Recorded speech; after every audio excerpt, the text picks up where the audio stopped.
greatest man on the face of the earth. 5 seconds left in the game. You believe in miracles? Yes!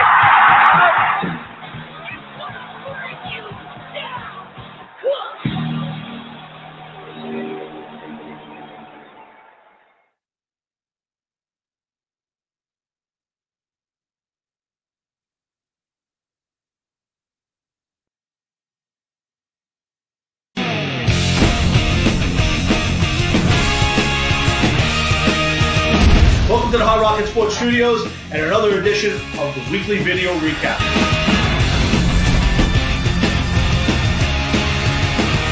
Come on. With the players. Come on, live direct from hell. Final.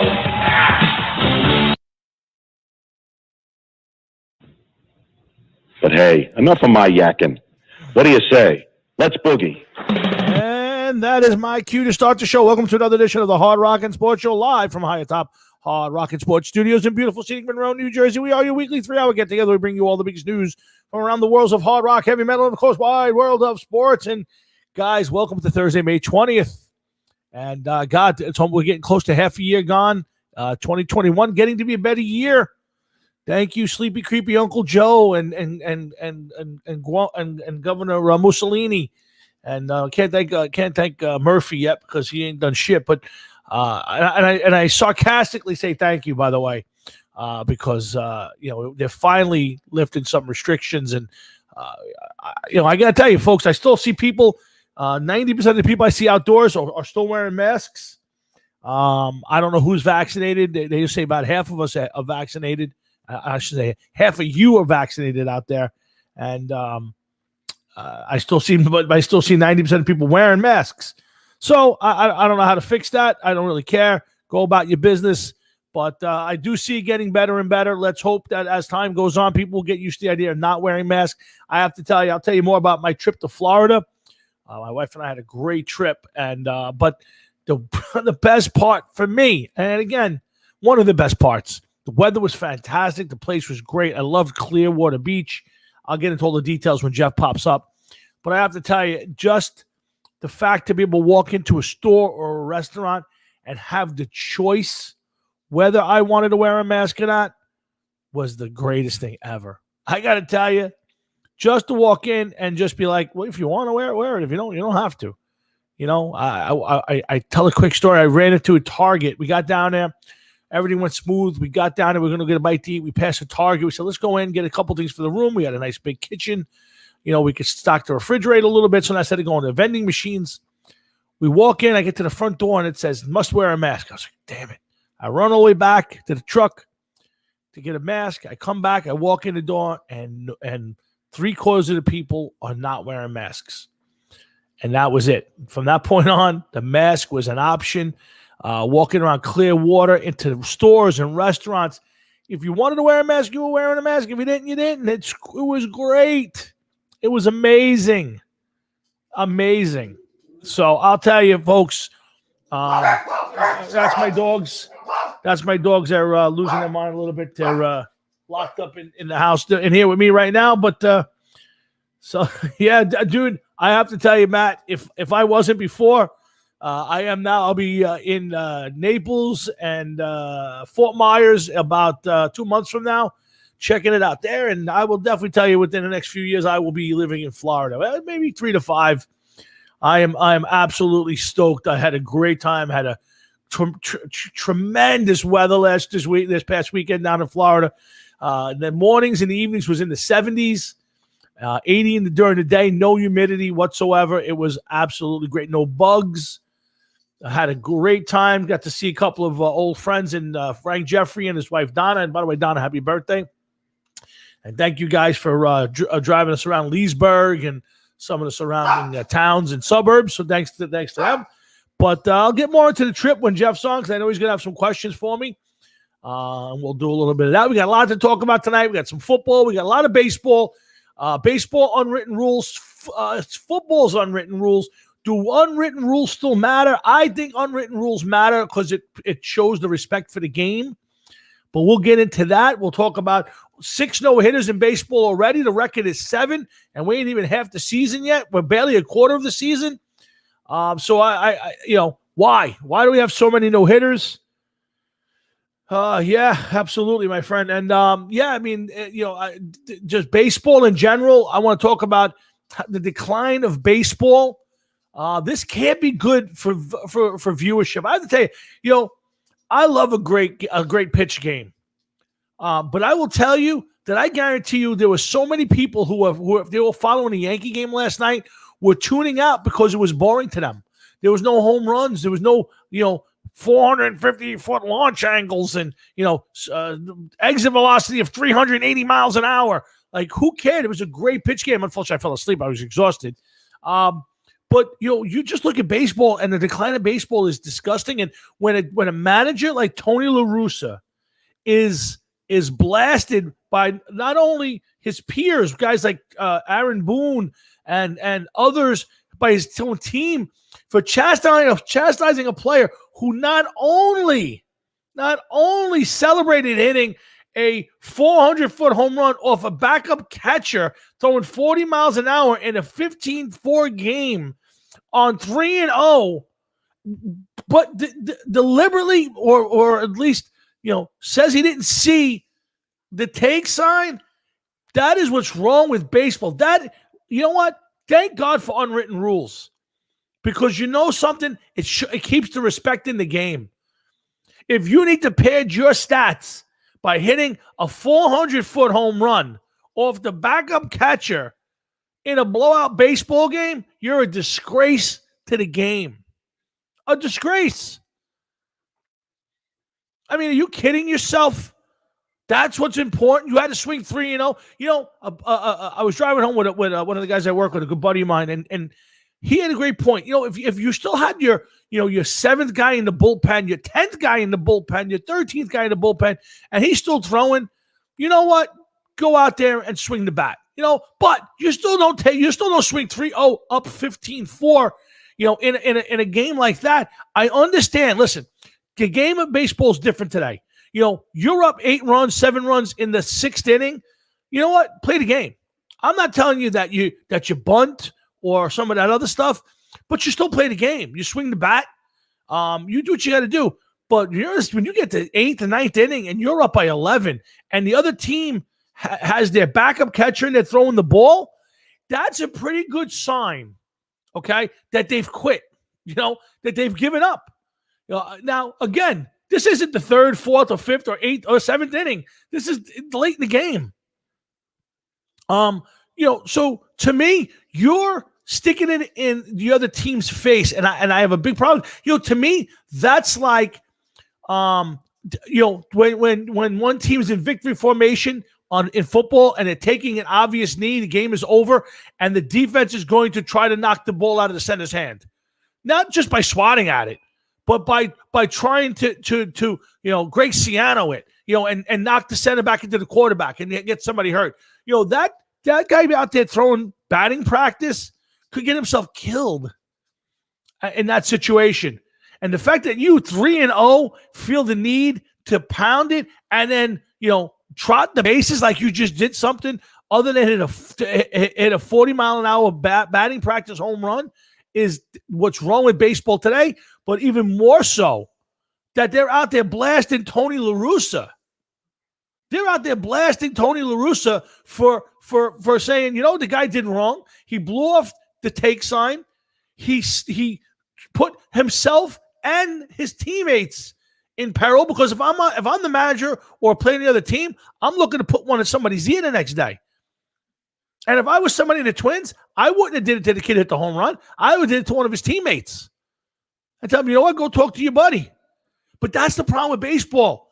I'm watching Trevor Bauer. It's fine. You play the game. Yeah, if Trevor Bauer's out there and you're down 9 runs, keep swinging the bat. The backup catcher's in the game. The backup catcher. You're up 11 runs. The game is over. They've thrown the white flag up. I'm not saying don't swing the bat 3-1. Take the pitch 3-0. Take the pitch. There's no need to swing the bat like that. And then you're going to celebrate. You just hit a 400-foot home run off the backup catcher. You're pumped up. I hope that guy's pumping gas.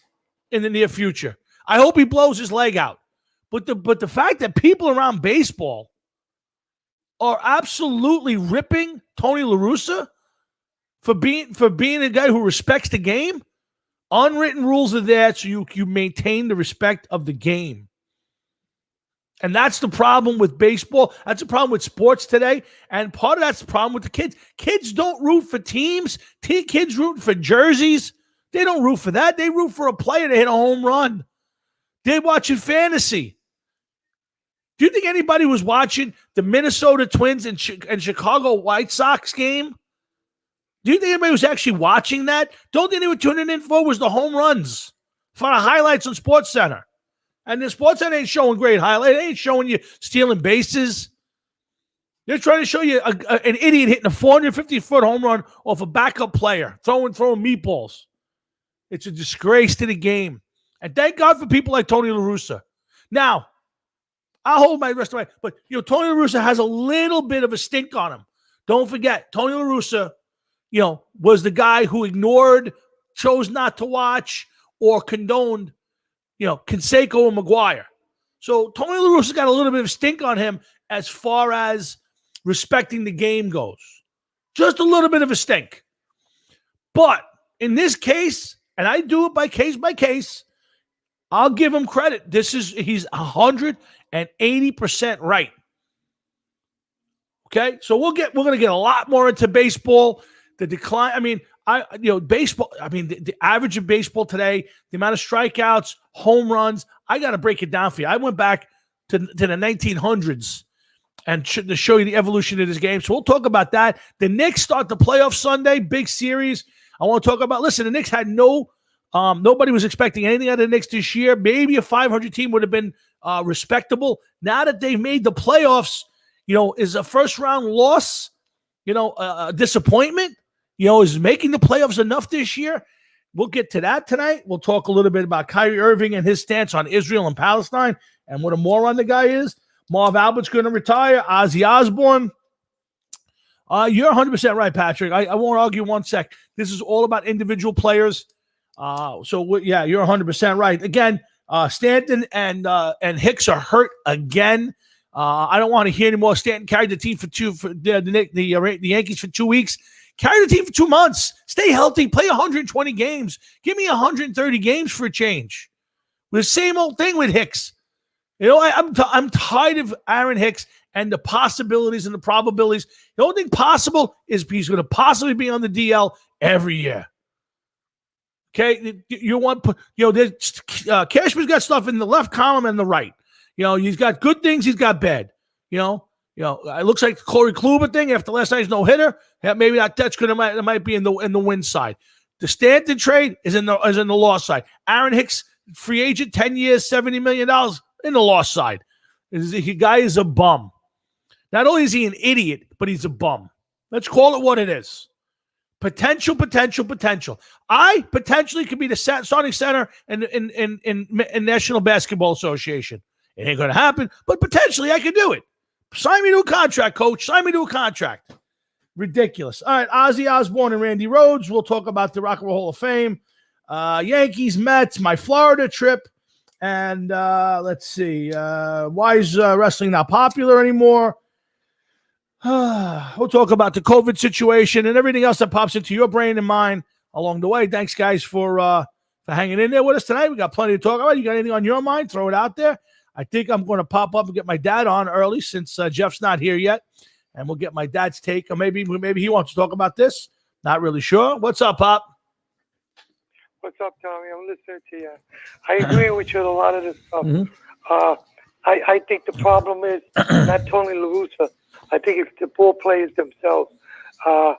They generally, as a rule, if you did something like that in a game, even if you stole a base with a big score, whatever, the players would police themselves. The next time he got up or somebody on his team got up, they would get a ball in the thigh. Sure, absolutely. In the leg. And the guy would say, now go talk to your partner and tell him. I mean, I've seen games where that's happened. And it's just, it's not. But today, it's not, and I hate to say it, but baseball is not a team sport anymore. No. You can't tell anybody. Nobody can tell me it's a team sport. Nope. When I'm looking at a team losing 1-0, 2-0, and they got a man on first base, the whole right side of the infield's empty, and the guy's looking to pull the ball over the fence. Yeah. No, situational. Situational. Listen, we've talked about this. Yeah, the whole situational baseball is bad, and here's a big problem with it. We were talking about this today at work, and one of the guys, Mike, said, maybe they should limit or do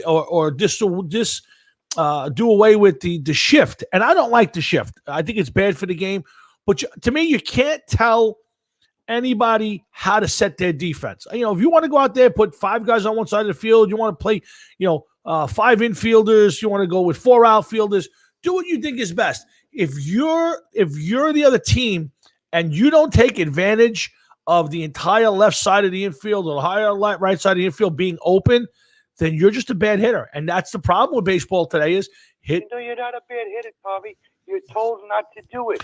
You're told. I don't believe that. I'm not sure I believe that. Yeah, I'm not sure I believe that. I don't know if Aaron Boone or one of these guys.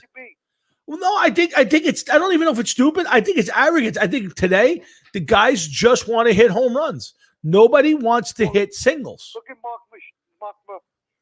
What the hell is his name? With the Yankees, Mark McGuire. Not McGuire. Mark Teixeira. Right. When they said to him, how come they shift on you? You got to, why don't you just go for base hit? They don't pay me for hit base hit. Well, they're not paying you to hit home runs because you got 20 home runs. Think about it, 400 sometimes they're bad. What are you getting? Well, no, I don't understand it. I agree with you. This is a college graduate. Yeah. He's a college graduate, and he's telling me that he can't do it because they don't pay him to hit home. Well, what do they pay you for? I agree. The problem with it right now is baseball can't. Listen, we got 6 no-hitters already this year. The record for a season is 7. You got 6 this year, okay? Most of them, I think all of them are against American League teams. 2 of them pitched by National League pitchers, okay? You got guys out there who just can't hit. Right now, the Major League average is 236 right now in baseball. Okay, that's for most years. That's 20 to 30 points lighter than most years. I have all the stuff, and I was holding on to it. But the problem with it is it's the acceptance. That's what teams want. Teams don't bunt. Teams don't steal bases. Teams don't hit and run because they don't want to give up outs. And it's a boring way to play the game. I made the comparison today, Dad. To me, this is Kingman. When Dave Kingman was played, he was a joke. He hit 250. He would hit 30 home runs, strike out, 200 and something times, whatever it was. And people said it was a joke. And you know what the truth is? Most guys this year, most players, that's what they're doing. They're hitting 250, 240, banging in 25 or 30 homers, and striking out 150 times, and everybody's okay with it.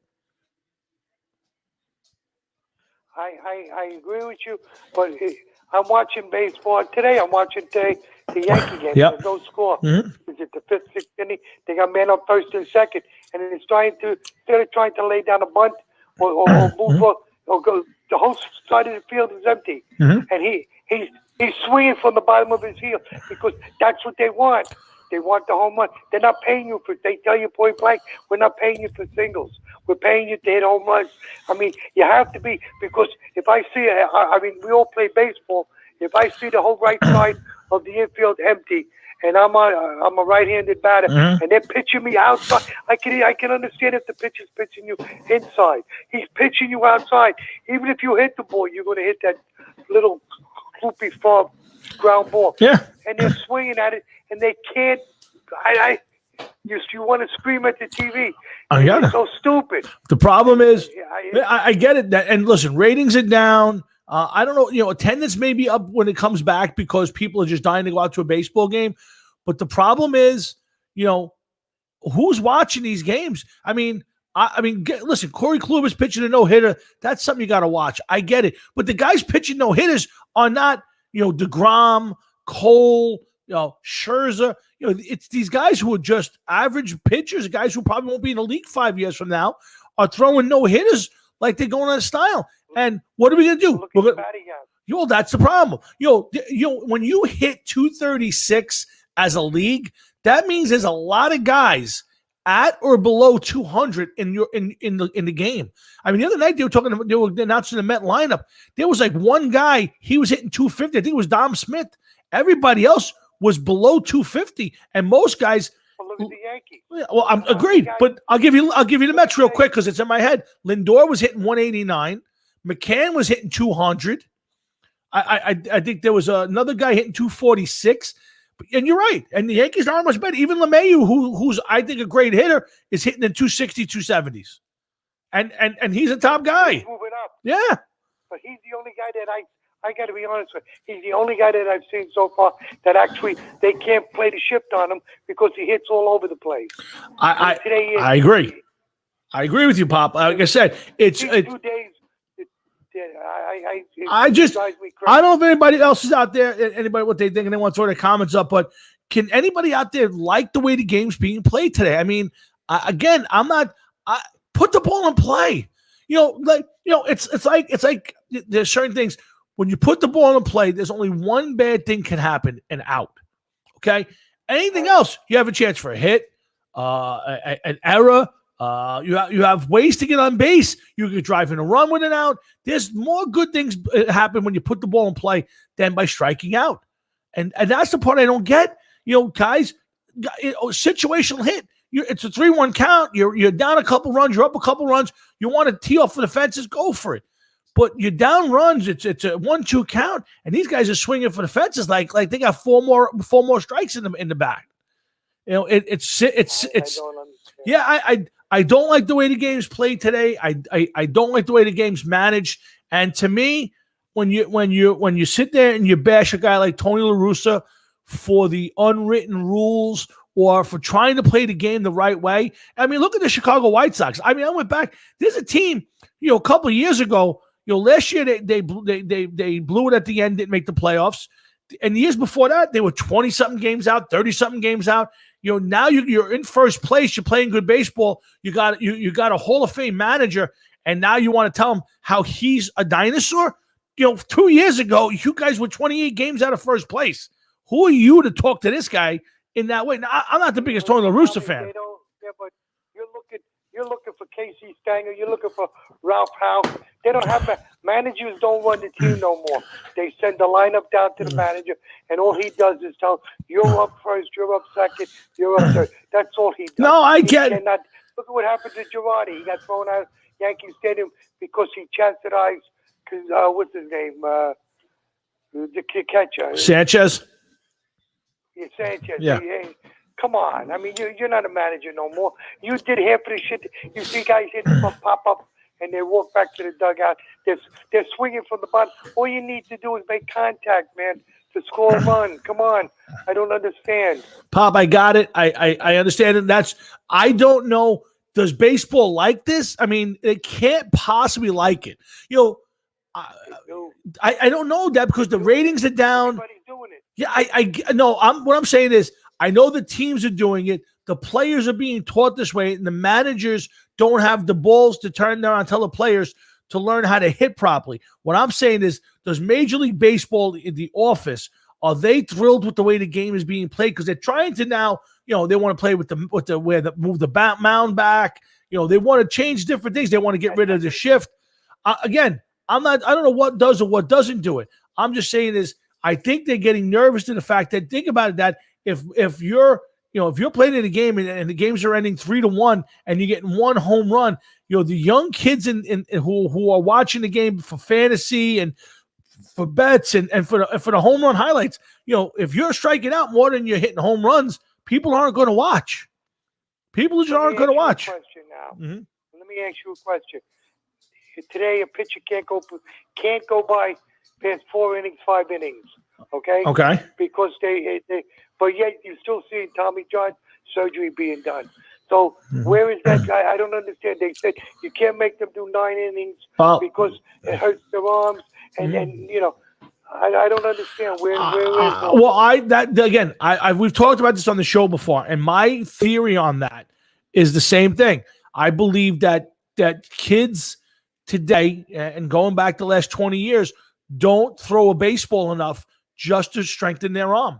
They pitch once a week because now all these kids, at 8 years old are ready for the majors, and they're throwing curveballs and they're throwing once a week. And, I used to, summertime, growing up, I threw a baseball every day.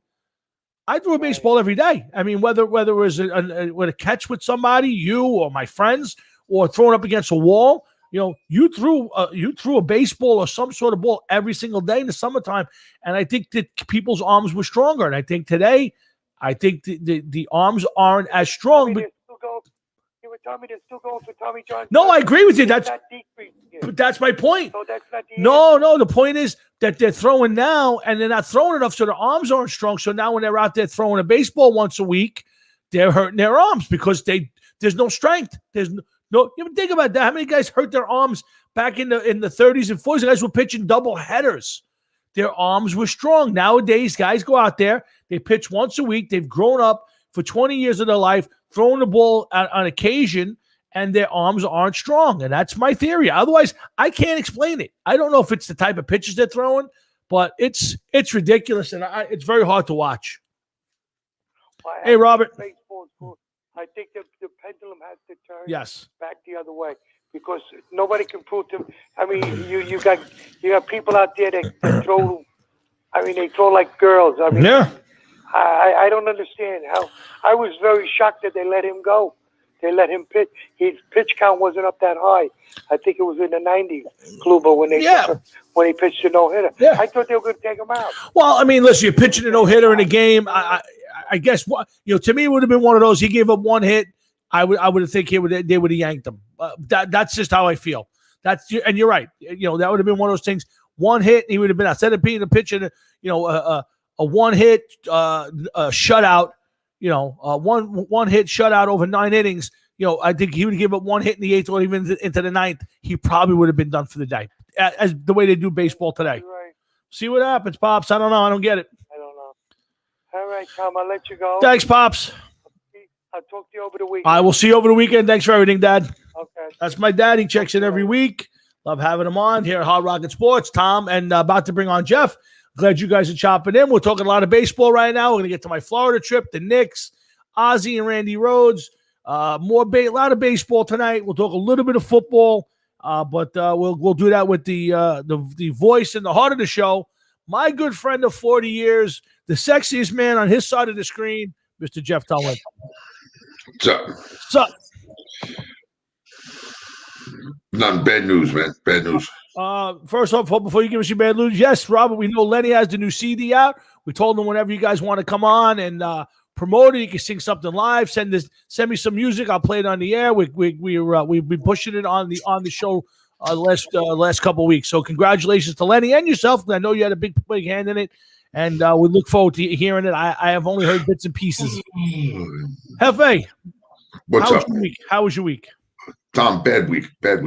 Why is that, Jeff? What's the bad Because week? even though the draft is over, my mocks has still been going on, and You're still coming. watching everything, and I just see bad things for the New York Giants. You do. You're still screwing it. What's that? Well, even though they concluded with an amazing draft, we have the team looks psyched and is stacked for the season. Your mocks are still mocking the Giants. Then they're mocking the Giants. They're saying that the Giants are going to be taking a quarterback next year. Already? Next year in the first round, yeah. Already, you've already got that figured out. Well, I don't. The mocks do. The mocks do. I just happen to agree with it. You do. Yeah. You don't see any flaws in your mocks. What's that? You don't see any flaws in the mocks. No, they've been right so far. Gotcha. I like the theory behind the mocks. Do these mocks come to you in the night? Are they delivered by UFOs? Do you have a guy named Matt living in your basement? They're right here, man. You can't really see it. It's right here in front of you. It's in the computer. Oh, it is. I run the models and stuff like that here. I gotcha. Okay. Now I know that you had some big announcements you wanted to make tonight. That's the machine that generates everything. That's it. That's where the GOAT comes from. Yeah. That's where it comes out of. Oh, listen. Whatever makes you and Matt happy, we're all for it. But Jeff, you had. I think you said you had a big announcement. You were waiting for some information. Are you ready to make any sort of announcements tonight? Not yet. Other than that, the Giants are going to be drafting a quarterback in 2022. I got you. First round next year, the Giants, according to the GOAT, guys, put it out there. The man will. I'm not going by the GOAT anymore. No, we're past the GOAT. I'll let you know when when it has to be changed. You'll just look at the bottom of the screen. Keep an eye out. It'll be happening soon. Okay, so that's I will. I'll just put up your switch you over to front of your moniker that I have for you. But guys, we're glad you guys are here. Looking forward to another couple hours of show. We're doing a lot of baseball so far. I want to get Jeff's take on it. A lot of it's old school stuff. We'll talk about my Florida trip. We'll talk about the Knicks. Basketball, we got some football to get to. Lots to talk about. Ozzy and Randy Rhodes, Rock and Roll Hall of Fame-ish, and whatever else pops up in our brains. You know what, Jeff? I'll tell you one thing before we get to the baseball thing we've been going on with. That was my dogs because they hear their mother coming in the door. That will go away in a second. But have you noticed? I know that in New York, the restrictions have been lifted about wearing masks and this and that. I have not seen a big change. I haven't seen anybody without a mask on. Yeah, I have seen a few. And today I went to the first store in New York that did not require me to wear a mask. And that's South Avenue. There's a little gas station right on the corner of South Avenue and the Service Road. And I went in there, and they did not require me to wear a mask, which I thought was great. The South on Staten Island? Yeah, South Avenue, where next to Beefsteak Charlie's. Was it Beefsteak Charlie's? Yeah. Charlie Brown. Charlie Brown's. Charlie Brown's, right there. I went in, and the owners, I guess they are, standing in this place with masks under their chin. The guy behind the counter had no mask. Hold on, wait a minute. I'm sorry. Patrick, you see now he's on there. He's with me. The Giants have needed a new GM. Gettleman he's forget it, please. No, please. Patrick, first off, Gettleman is about to get a parade because he has done an amazing job turning. He hasn't done shit. He has done an amazing job turning this team around. And Daniel Jones is the quarterback. They've won 15 games in like 4 years. What are you talking about? Does it matter? This is a rebuilding. It does matter. It does matter. You're the only one that says they turned it around. They turned it around, Dick. Let me tell you something. Last year, the Giants were a very good team. They just had to learn. They were a very good team at 6-10. They were a very good team. 5-3 in the second half, and they turned it around. They were whispers away from a playoff spot. And had they got to the playoffs last year, they would have did some damage. Please stop. Please. Patrick. Please. I'm begging you to stop. Patrick, I'm begging you to stop too. Please. Yes. Stop. But he's right. I do believe if the Giants do need a quarterback next year, they will be getting a new GM. If the Giants are bad and Daniel Jones sucks, that will be the death knell for Dave Gettleman. But I don't believe any of that. Thank God. Gettleman sucks. No, Gettleman does not suck. Gettleman has done a good job on his team. Gettleman couldn't even get his fucking guy cleats that fit. God, please. The guy's running around on the fucking field with no shoes on. Are you kidding me? You're embarrassing yourself in front of company. You're embarrassing yourself in front of company. Okay, you're right. It didn't happen. The Overlord? You really expect me to call you the Overlord? That's how you refer to me from now on, yes. That's how I'm going to refer to you? Yes. Oh, my God. I call you under the balls. By the way, I want to put our dear friend Nick Marino has been making tremendous strides. His blood count levels and everything are as good as can be expected. Seems like the medication's helping, and the forecast for the future for Nick seems very bright, but we still continue to hold him in our prayers, and we ask you to do the same thing, our dear friend Nick Marino. Yep. Let's see. So Jeff, again. So the restrictions are lifted in New York. I'm walking the streets by my job in Brooklyn, and I would say 90% of people still wearing masks. It's outside. People, please take the mask off for 5 minutes. But okay, you choose to live any way you want. But all the stores in the area, the signs are still up on the wall, and people are still wearing masks in the store. Like I said, I went to one store on South Avenue, and they didn't have it. So I'm hoping that's the beginning of, again, wear them. If you feel comfortable with it, wear it. And if you don't want to wear it, you shouldn't have to. So I'm hoping that the signs are. Well, here's the thing, Tom. Everything you're saying is true.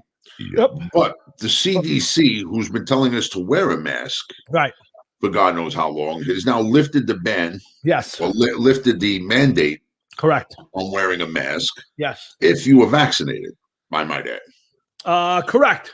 If you were vaccinated. Correct. So if you were vaccinated, it's got to start someplace.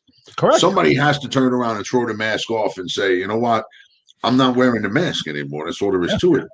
And I think that a lot of people are afraid to be the first one to go in and I agree. not wear the mask. That's what I think it is. I agree with you wholeheartedly, Jeff. I'll tell you the contradiction and all of that. I go to Florida on Friday, like you know, I was in Florida for 4 days. A lot of gay people in Florida. A lot of great people in Florida. Great. I said a lot of gay people. I know what you said. I said great people. First off, I'll tell you, it was absolutely the most great, the best weather I've ever had in my entire life. The weather was absolutely phenomenal. I rented myself a Ford F-150 brand spanking new. Put 500 miles of driving on it. It was great. We drove all over the state of Florida. Hung out all over Tampa and Clearwater. Clearwater is my favorite so far. Went to Hulk Hogan's Beat Shop. Bought you a little something, by the way. Thank you. I appreciate that. In fact, I'll even show you what I bought you. No, I don't want to see it yet, please. I have to see it. I don't want to see it until you give it to me. All right.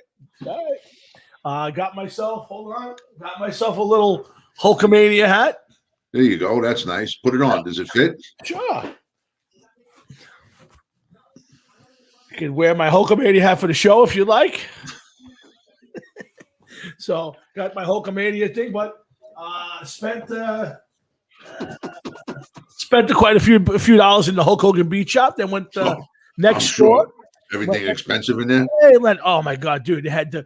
If you're a wrestler, it's the problem. Well, I said problem. It's all obviously Hulk Hogan stuff. Great shirts and all sorts of American made, and it just was a fun place to spend a little time. Went there twice, as a matter of fact, and then next door he has a restaurant called the Hulk Hogan Hangout. I checked out everything, Leonard. I'm going to be going back in I think June, July. I'm going to go to Fort Myers and Naples and a little south of where I was, but I went to his restaurant. Good food. Heard a band that had a nice little trio playing, as they call it. Had some fun listening to some great music. And the best part, Jeff, was if you wanted to wear a mask, you wore a mask. If you didn't want to wear a mask, you didn't wear a mask. That's good. So yeah, I mean, I literally walked into a Target. We got off the plane. We checked into the hotel, and we got to. We said, let's go get a bite to eat because we were starving. And we were passing a Target along the way, and we said, let's go in and we'll load up on some stuff for the room because we had a big refrigerator, microwave. So instead of buying snacks at the vending machines, which by the way I didn't see any, we'll have some stuff in the fridge. And I walked to the door and it says, required to wear a mask. Fuck! I walk back to the truck, get my mask. I walk in, and 3/4 of the place are not wearing masks. From that point on, the mask was in the car, and everywhere you went, it was completely optional. Want to wear it? Wear it. So the way it should be. Yeah, and it was. I tell you what, it was fantastic, and people just said, "Listen, if you're uncomfortable, wear a mask. If you're not comfortable, if you're comfortable with the way things are, don't wear a mask." And I would tell you, probably 75% or better of the people down there were not wearing masks. It's unbelievable. I mean, I don't wear the mask. You know that. I've told you this before. Mm-hmm. I don't wear the mask at work. I wear it when I have to when I go into a store. Same with me. Absolutely. When I went into Manhattan around Christmas time to go see the tree, yep, everybody and their mother up there had masks on. Same it way. Was unbelievable. I was like, you got to be fucking kidding me. Same way. You see people jogging on the street, they're wearing a mask. I see people. You see it all day long. I tell you, it has not. Now, I think your original thought was correct that it'll over the course of time you'll start to see people more and more. You have a few people who won't wear a mask, but hey, Leonard, by the way, yeah, I'm gonna be checking out Naples next time I go down. Patrick, maybe I went to St. Pete, didn't like St. Pete. I checked out a whole bunch of places. Like I said, drove 500 miles, spent a lot of time checking out neighborhoods, found some really nice places, but we're gonna head back there for about a week and check out some of those other towns, and then just start looking. But I loved it. I absolutely, Jeff. I sat 2 nights every night we watched the sunset because it was right on our balcony. The last night we were there, we went down to the pool area and they had a whole bunch of chairs out. Everybody was outside watching the thing, and I'm sitting there watching the sunset, and 15 feet from me, I see dolphins just swimming in the ocean right in front of me. And I said, you know what? I can do this. I can absolutely do this. This is about as nice as it gets. The weather was perfect, and it was just a great, great time. It was the best vacation I think I've ever had. But Good. so Good. lots of fun. But we're back here talking sports, music. And Jeff, I've been ripping baseball for the first 40 minutes of the show.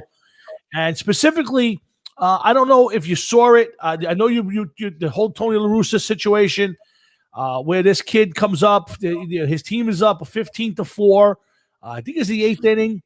The backup catcher for the Twins is pitching, throwing 40-mile-an-hour eephus pitches, and the guy goes up there. Now, supposedly La Russa gave the guy the take sign, and either he said he didn't see it or he just blew it off, and he hits a 400-foot bomb and is celebrating it. And I'm saying, there are certain unwritten rules in baseball, Jeff. And one of them is, first off, you're up that big, you don't swing 3-0. When the other team has their backup catcher in, it's a pretty sure sign that the white flag of surrender is up. I agree. But let me ask you something. Yeah. That catcher, and I agree with you. First of all, there is a lot of unwritten rules in baseball, and they should be there for a reason. Okay. Why? What's the reason why you think they should be there? I'll tell you my reason. Well, in this game, was the White Sox versus the Twins? Yes. Okay, so the White Sox were up by like 11 runs with an inning and a half left. Maybe if that, yeah, go ahead. Okay, so you already embarrassed this team enough. Correct. Okay, and now to add to it, they said that this kid was a rookie. Maybe he didn't realize that. Okay, maybe that's true. But if that guy who's throwing 40-mile-an-hour fastballs puts one over the plate and gets a strike, that strike counts. Mm-hmm. You know what I mean? So if you want the strike to count, yes, I understand there's unwritten laws. Don't get me wrong. I understand all of that. Mm-hmm. But if the guy turns around and cracks one over the fence, listen, it is what it is. He's not really showing you much respect. That means that his next time up, when you guys face one another, you put one on his ass, you throw it at his hip or something like that. I agree with that, and here's my problem with it. First off, he's the backup catcher. Are you really gaining anything? First off, okay, is it a big deal whether you swung at 3-0 or 3-1? In my book, it does. Okay, 3-0, you're taking. If the guy walks you, he walks you. To me, at that point in the game, you're playing one base at a time. You're not trying to hit 440-foot home runs. It's the backup catcher throwing you. If the other team has their 10th reliever in the bullpen, okay, I get it. He's a pitcher. This guy's the backup catcher. Next thing what if you hit 180-mile-an-hour rocket back to this guy? He's not ready for that. He's not a pitcher. He's not prepared for that rocket ship. Then, Tom, then why are you putting listen, I get your point. This entire conversation, although I agree with what you're saying, don't get me wrong, this entire conversation is just going to end up going around and around and around. I get your point. Because what is the point? You can't worry about what happens to this guy. Okay, he's a ball player. He's supposed to know what's going to happen. I understand what you're saying. Don't get me wrong. Okay, but his pitches count, no matter what they are, balls or strikes. I got you. Pitches count, Jeff. I get it. It gets to the point where why are you going to waste a reliever and a pitcher when you don't have to, when you could just throw out an extra infielder, outfielder, or catcher, and let them eat up an inning or two. Correct. So the guy turned around and he hit a home run. All right.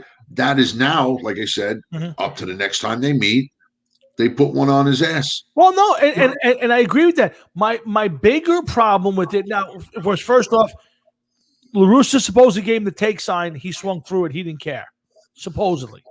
Two, they're on La Russa because La Russa thinks it was terrible to do because it's bad sportsmanship, and it shows the game no respect. And I think that's the thing with me and unwritten rules is that they try to keep some sort of respect for the other team and for the game by not doing stuff like that, by treating the game respectfully. Now, listen, I also used to feel like if you were up 6 or 7 runs in the 6th inning, you kind of dial it back a notch. I don't feel that way now because teams score runs sometimes like crazy. So I'm okay. Play the game in the 6th or 7th and the 8th inning. When you get to the 9th inning, you're up 11 runs, and the backup catcher's out there throwing baseballs at you. Take a step backwards. Let's let the game end. It's like taking a knee in football. Game's over. Why take a chance Yeah. of putting the ball in play, hitting a double, or trying to stretch out a double into a triple or anything of that nature, and possibly hurting yourself as the batter? Another good point. The problem I have with all of this is you got guys who are on the White Sox team. You got guys around the league who are basically saying, well, Tony La Russa doesn't know what he's talking about. Tony La Russa is a Hall of Fame manager. Tony La Russa, took this team who the last 3 or 4 years, last year they didn't make the playoffs. The year before they were 20-something games out of first place. The year before that, 20-something games. Before that, they were 30-something games out of first place. Now, all of a sudden, they're in first place playing great baseball. Is it a little bit maybe on that day you got Tony La Russa who's teaching you to play the game, who's making some moves, and now you're going to knock him because he wants you to play the game the right way? That's the problem with sports today in general. And I think that the more that these unwritten rules are eroding, I think the more we lose the game itself. Well, listen, who is anybody to say anything? If there's an old timer involved and they turn around and say, well, they're not showing respect for the game. Yeah. Okay. Maybe if there was more respect for the game, maybe there would be different things happening. Sure. Maybe all the stuff that you talk about each week, how there's no hit and run, there's no bunting, there's no this, there's no that. Maybe it would happen. It would come back a little bit on some levels. Like you just said, there's a lot of things to think of. One, you have a catcher pitching the ball. Yeah. Okay. You're right. He's throwing the ball just for the sake of somebody has to throw the ball. Correct. Okay. If they hit the ball back, he's not going to know what to do. He's not expecting it. You're 100% right. I agree with that. Yeah. Okay. But again, on the flip side of that, he is throwing the ball. So if he throws a ball, it's a ball. He throws a strike, it's a strike. It's going to count either way. I agree. Are you supposed to dial it back a tad after a certain inning? I think the 6th or 7th inning may be a little early. Correct. I would say maybe 8th and 9th inning, depending on the lead. As it gets later, I would dial it back more, of course. By the time we got to the 9th inning, I would pretty much tell my guys if they're up by 10, listen, unless you have to swing at it, just let's do this and get it over with and get out of here. It's getting late. Yeah, 100%. Okay? So there are things that you have to think about, especially if, not the meat of their lineup is coming up next, got to do what you got to do. Let this kind of slide by. You know what I mean? Yeah. Again, go ahead, finish your thought. It just for the amount of money that these guys are getting. Yeah. Why are you going to take the chance anyway? Like I said, the injury factor. Absolutely. That to me is huge. Yeah. If my team was losing by 10 runs and your team gets up and you're starting to trying to hit the ball and put the ball in play, maybe yell across the field like, bro, come on, man, let's end this. Let's go home. What are we doing here? You're going to hurt your guys. My guys are going to get hurt. They pull a muscle. Yeah. You know what I mean? We're not getting to the fucking World Series after this game here. The winner don't go no place. We're coming back here tomorrow to play again.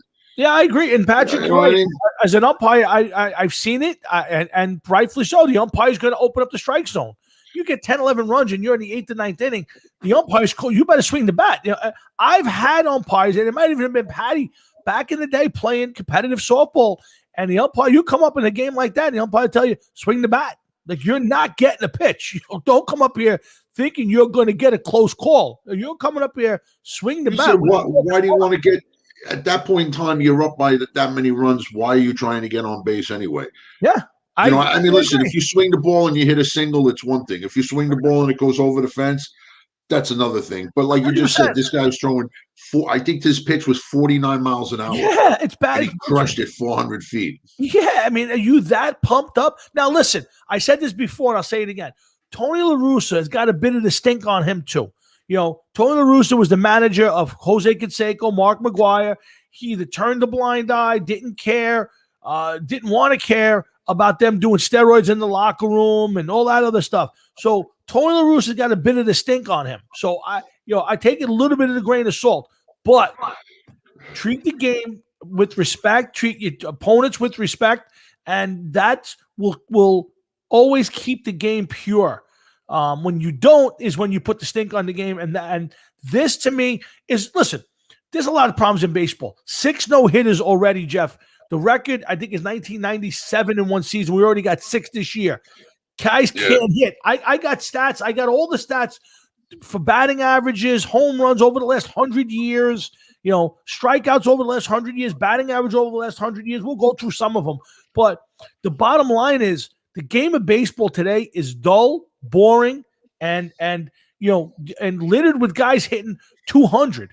I mean, the average baseball today, the main average throughout baseball is 236. That means there's a bunch of guys at or below 200 right now. I mean, that's pathetic. That's bad. That's sub Dave. This is Dave Kingman year numbers. You're getting to the point where you're hitting 220, 230 with 30 home runs and 70 RBIs, and you're patting guys on the back. We were making fun of Dave Kingman in the 70s for this. Mm-hmm. It also goes to show, Tom, how maybe they're relying on the home run too much, that everybody's trying to get up there and they're swinging so hard to try to hit a home run. Absolutely. That if they swing through a pitch, it is what it is. But, they're looking to put the ball over the fence. No, I agree. Listen, Jeff Tolwinski, Tom Flory here, Hard Rock Sports every Thursday night, 7 to 9, 9:30. Hey, remember our good friend Leonard Anthony's got his new CD out. Hopefully one of these days he'll come on the show, talk a little bit of sports with us, and maybe he'll sing us a song or play us something from the CD. We'd love to have him do that. But, of course, check out Leonard Anthony on Facebook and social media, and sings a great tune and is a good guy. Our cousin from Rosebank, Leonard Anthony. So, again, keep up the great work, my friend. But, Jeff, listen, baseball has taken such a slide. I mean, guys like Stanton's hurt again, quad. I got to pull quad. And then, what? I'm on a lot of Yankee sites through Facebook for some reason. And, you get those guys, he carried the team for 2 weeks. So what? Carry it for 2 months. Carry it for 3 months. Stay in the Yeah. For 2 weeks. Isn't that his job? Isn't that what he's supposed to be doing? No, Jeff, that's the answer is no. Okay. Yeah. No, I get it. I don't get it. But yes, that's his job. And the problem is he does it for 2 weeks, goes into a tailspin, and then that always got to pull the quad again. And I'll say it, I'm watching Aaron Hicks is out, maybe now for the season again. The guy can't stay healthy. Guys like Trout, everybody's hurt, got a bad finger. He can't play. To me, baseball players today are wusses. I'm sorry. These guys train all year long. They make hundreds of millions of dollars, and they can't play games. They just can't stay healthy. And it's ridiculous, and they get rewarded for it. And the problem is management, the managers are afraid of these guys. They're afraid to piss them off. They're afraid to bench guys, and the inmates run the asylum. It's getting to be like basketball. I asked you a couple years back if Judge what was the real deal or whether he was going to get hurt all the time and everything else. And it certainly seems as though that he's, I don't know if he is, but between him and Stanton, they seem to spend a lot more time on the DL than they do on the field. Agreed. I got to tell you, I think Stanton's due for a big contract soon. If it's not this year, it's next year. And I'd be reluctant if I'm the Yankees to give him a 10-year, $300 million deal. I like it. Wasn't he closing in on 30 if he's not 30 already? I want to say he's 27. I want to say he's 27 or 28. So he's still got a couple years before that. But again, I mean, you want to lock your homegrown talent up. And the kid's got a ton of talent. He's a great outfielder, got a cannon of an arm. He can get the hit for average when he's going well. He hits bombs, and he's a good guy. You want to pay that guy. You want that guy on your team for the next 5 to 10 years. I wouldn't give him a 10-year contract. I don't want to give anybody a 10-year contract, but I want to load him up. But I'd be reluctant if I were the Yankees. I have to be honest with you. As a Yankee fan, I would be very reluctant to give him a big contract because you're right. He can't stay healthy. And if you can't play 140 games a year, then I have a hard time paying you that kind of money. I think you're being generous by saying 140 games a year. No, I agree. I believe the way that these guys play with the option, especially in the American League, to use the DH, Yep. maybe these guys should be expected to play more like 150 to 155 games a year. You know what I mean? And Absolutely. In a perfect world. Switch up the opportunity to be DH. I just don't understand. 140 games a year, that means you're missing 22 games easily, at least. Yeah. Just during the regular season. Now, I see if you're in a platoon situation and you're the guy that's having the hot bat. If you're a star player, if you're Aaron Judge, you need to play 150 games a year. I agree with you. Definitely. I agree with you. Especially like you said, when you could probably spend 20 games as the DH, you're going to get another bunch of games where you're playing right field and you don't have a lot of action. To me, if you as a superstar, you better play 150. I'll say 140 because guys don't play that way anymore. But to me, you got to get 140, 150 games a year, and you're not getting it. And the problem is you're spending all this game. Lindor, he's batting he's hitting 189. He's got a $340 million contract. The guy can't hit. Wow. And he had a tough year last year. It wasn't like he smoked it last year. I don't know. Maybe he comes around. Maybe he doesn't. At this point, if the guy hits 230, 240 for the year, you may be happy. So that's everywhere. That's insane, man. Yeah, it is, and that's it really is. But the problem is that it's so accepted. Listen, I went and did the research today. I want to give you the average again in Major League Baseball today is 236 right now. Okay. Jeff, I can go back to you, and that is the lowest by far. Last year was 245. Okay. Every other year going back up from 2009 back, every year is 260, two in the 260s, 270s, 260s, 270s, 265s. The last time it was as low as 240, you got to go back to 1968 was 237, 66 was 249. Before, and then that's like a 3-4 year span. And then before that was all 250s and 260. People are hitting 20 points lighter this year, last year, because and the game has changed, not for the better. It's a boring game right now. Listen, if you're hitting 250, okay, that means you're getting what? 2 hits every 10 at bats, or 2.5 hits every 10 at bats. Yes, 2.5 hits every 10 at bats. Yes. So that's insane. That's insane. Yeah, now, I know nobody's going to bat 500, but some guys get on a good clip. For a couple of the games here and there, maybe a week or so. Yeah. And then they it seems as though that they're doing better because, instead of maybe now hitting 700 for the last week, now maybe they end up backing off a little bit. Now they're hitting 400 for the, since the last 10 games, they're hitting 400. And that's a big thing. I understand that.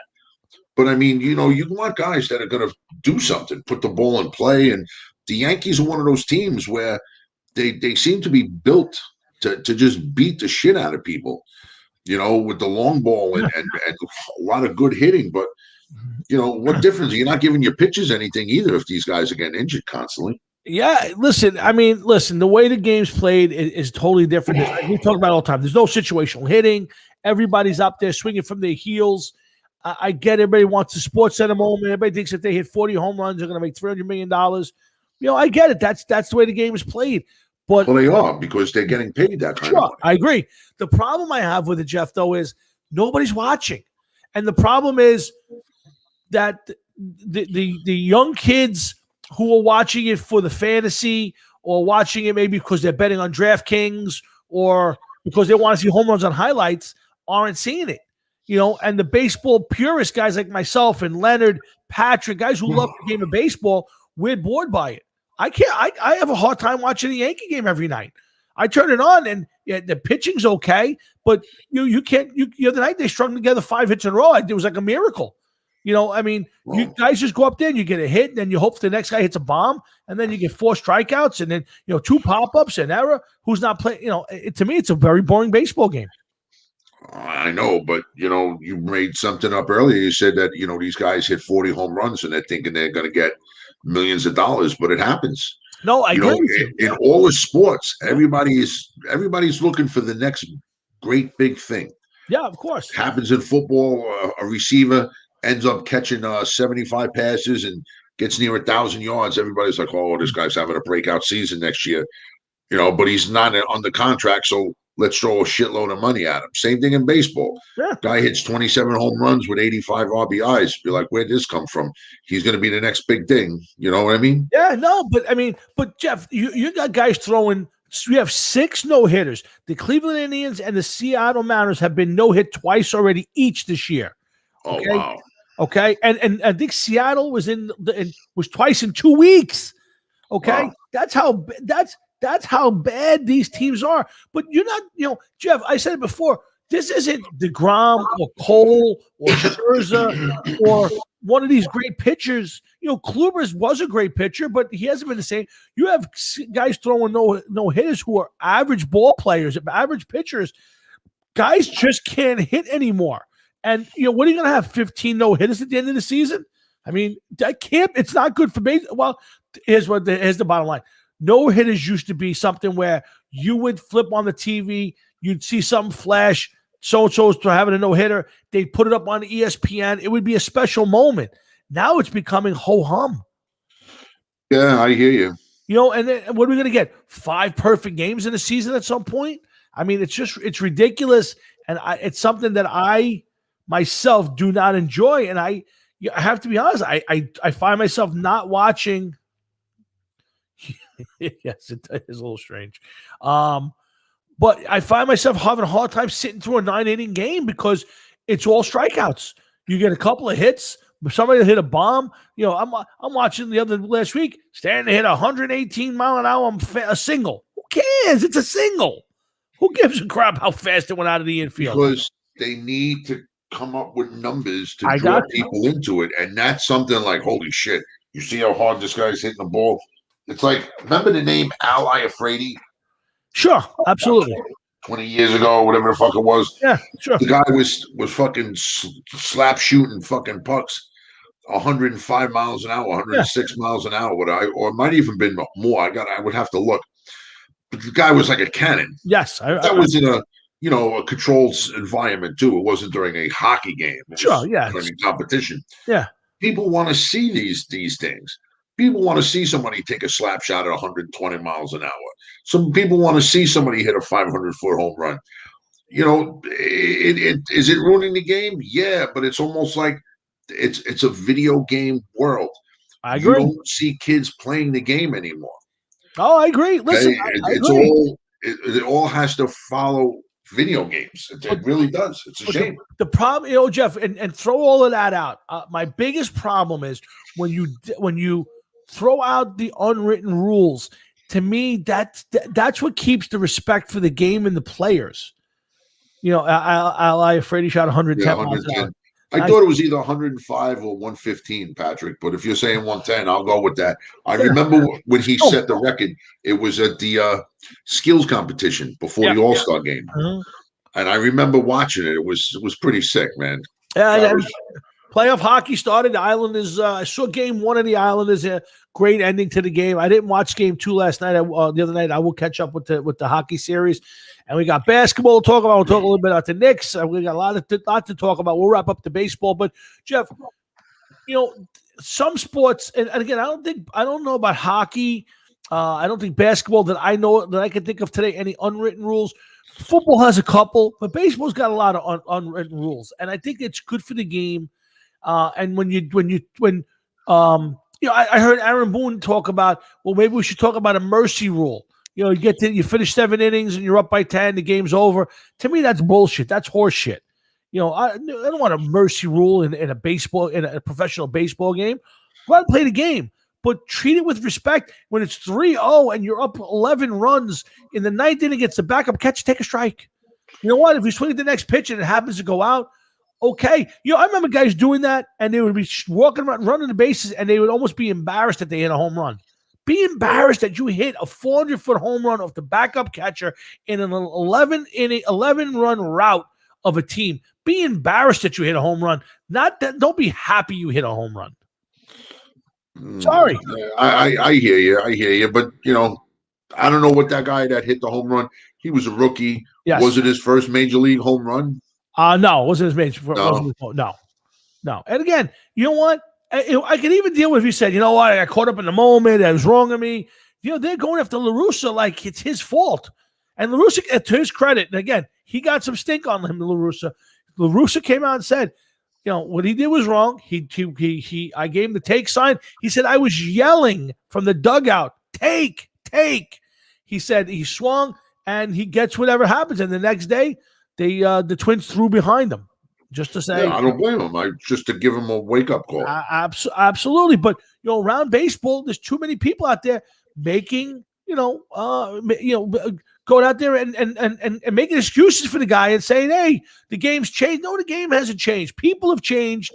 The players have changed. The game hasn't changed. The game is still the game, and treat it with respect, because one day you're going to piss on it and there won't be anybody there to clean up the mess. And that's the problem. And I think baseball management has a big decision to make on how to fix this. I don't know how you fix it. To be honest with you, I don't know how you fix it. Because to me, learn to hit better, learn to hit situational again. I think it'll come around, Jeff. All sports. You said it a few years ago, and you're 100% right. Sports will come around.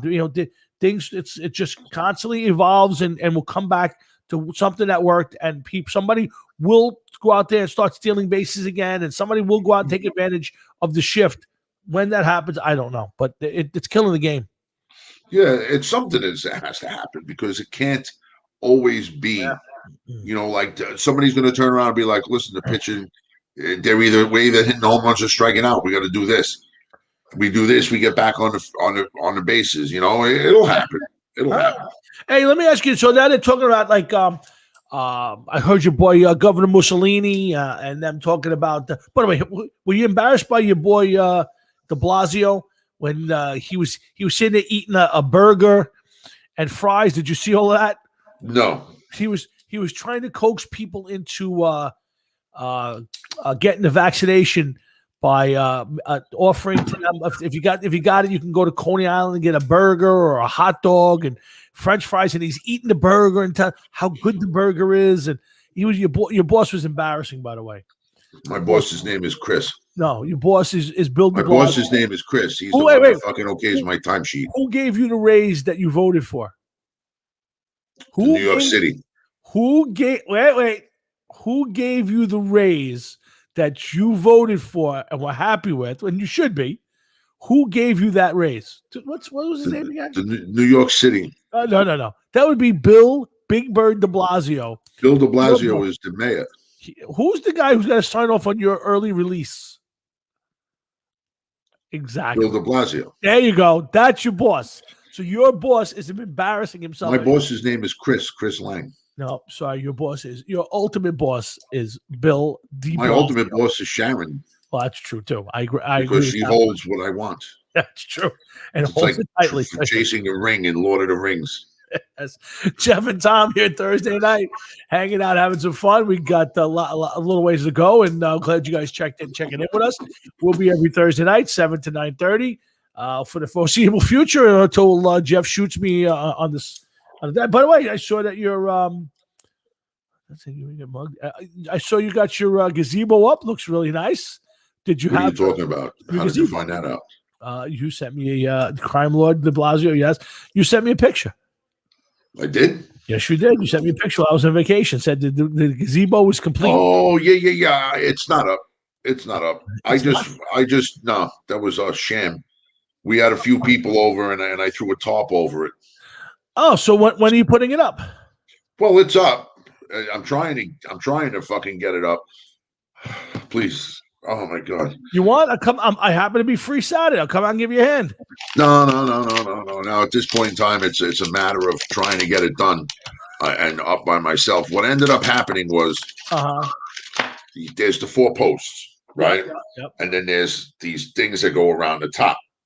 Okay. So first I put them together wrong. So I had to take everything and switch everything around. Okay. Then I realized I had to switch some of the top pieces around. Switch them around. Now I go to put up the next step, Mhm. and I'm like, wait a minute, this isn't right. So I go back in, look in the directions. I'm like, motherfucker, now I got to take everything and flip it over. Okay. Oh God. Yeah. So I put it together, took it apart like 3 or 4 times. So now, because it said don't use a drill, and I used a drill, some of the screws are never ever coming out. You stripped everything out. A couple of them got stripped out. My So God. now, but it's okay because Yeah. it's pretty solid with one, but the bracket instead of sitting on there is kind of like this. Oh boy. Yeah. So it's a little nuances here and there, which I mean could very easily be fixed with some duct tape. But my wife's like, you better not put no duct tape on there. And I'm like, you're not going to see it anyway. What difference does it make? Just let me do what I got to do to If fucking you get want the thing up Saturday there. morning, I'd be happy to come out. I am free, no vacations. I come right out to the house in the morning. I'll give you a hand, finish it up. All you got to do is tell me yes. I got basically all I have to do now is put on the fucking plates for the roof. You know what I mean? You want to come out and hang out Saturday morning? You're more than welcome to come out any Saturday morning you want, man. No, That's I up to know you. that, but I'm just saying is if you're gonna be putting it together, I believe the weather's Look, gonna be good this time. let me see what happens tomorrow. How's that? Call me tomorrow. Just let me know if you want me to come out. I'll put the tools in the back of the truck, and I shoot You straight don't out. need any tools. I have everything I need, which is one fucking Allen key. One Allen key. Can I bring my own Allen key? Just so I You can work? bring whatever you want. All right. I don't know if it's going to fit because mine's like 11.3 millimeters or something stupid like that. You know what I mean? It's not a regular size. Yes, I got you. Oh my God. And Patrick, yeah, you got too soon, Patrick. They're giving away free stuff. You can get burgers, you can get net tickets, you can get all sorts of stuff. Big Bird's giving away everything. Listen, Patrick, not for nothing. Go get it again. Yeah. Get us one of those cards so that we don't have to go get the vaccine. There you go. You can get a double shot for me and Jeff. But Yeah, and I'll tell you, you get the free burger. We'll buy you every free burger you get. We'll buy you a burger. How's that? There you go. Sounds like a plan, Patrick. Sounds like a plan. You're a man. Hey guys, thanks for checking in. So you know what? Let's talk. So they're talking about how Cuomo said they could put 100. They could fill up Yankee Stadium, but only if they're all vaccinated. If you're not vaccinated and you come, you have to put them in a restricted section. How do you find that out? Like, how do you, if you're Major League Baseball, you want 40,000 people. Texas, 40,000 people. Florida, they got full stadiums. Now they don't have to wear masks in the stadiums at all.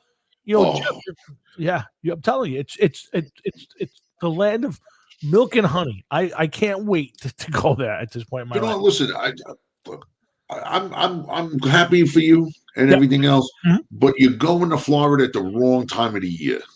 Why is that? You're going to Florida in fucking May. Yep. All right. It hasn't peaked yet.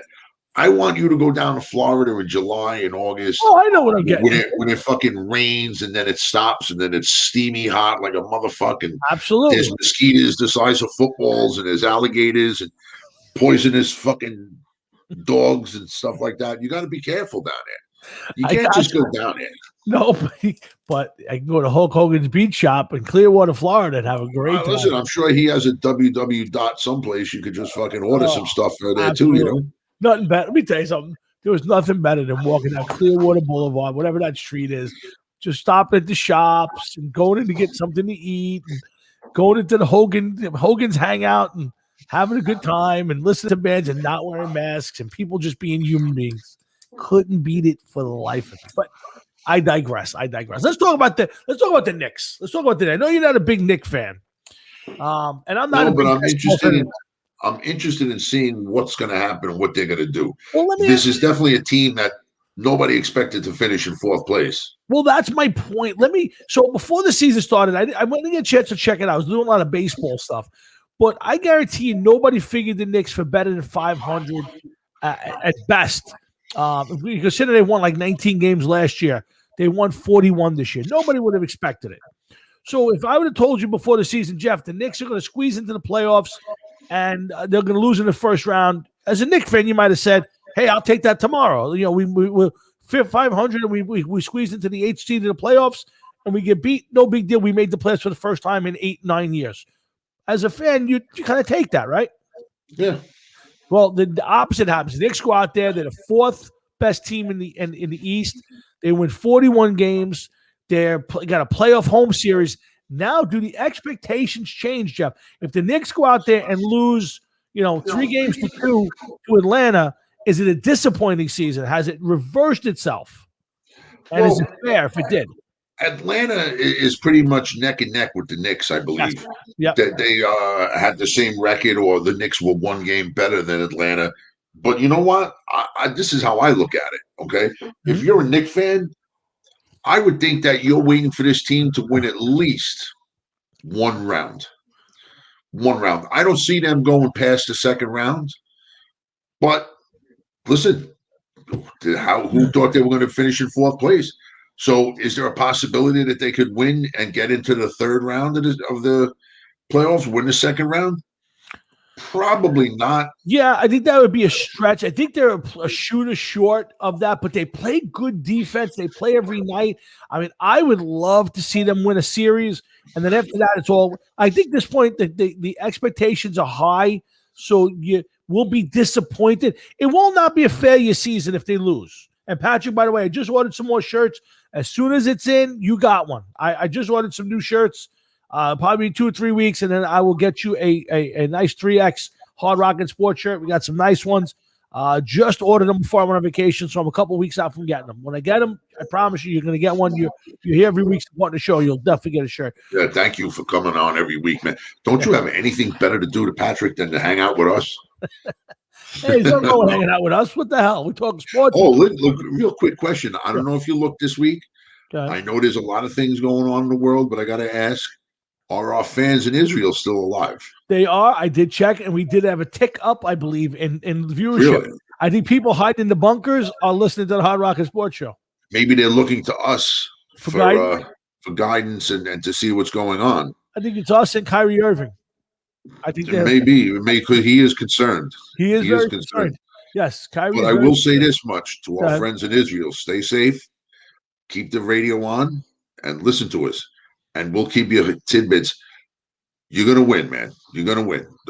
You're gonna win the war for this year, and then next year Palestine will start again and start this shit. Yeah. You know.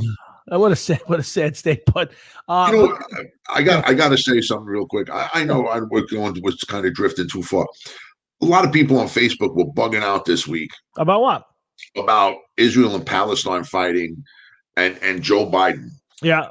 And now listen, I already know Joe Biden's a fucking moron. We know this. Everybody knows this. The guy looks like he's going to drop dead any second. Yep. Kamala Harris is like fucking salivating at the thought of and everything else. Yeah. But I cannot sit idly by and have people say things about Israel and Palestine. These people have been fighting since the beginning of time.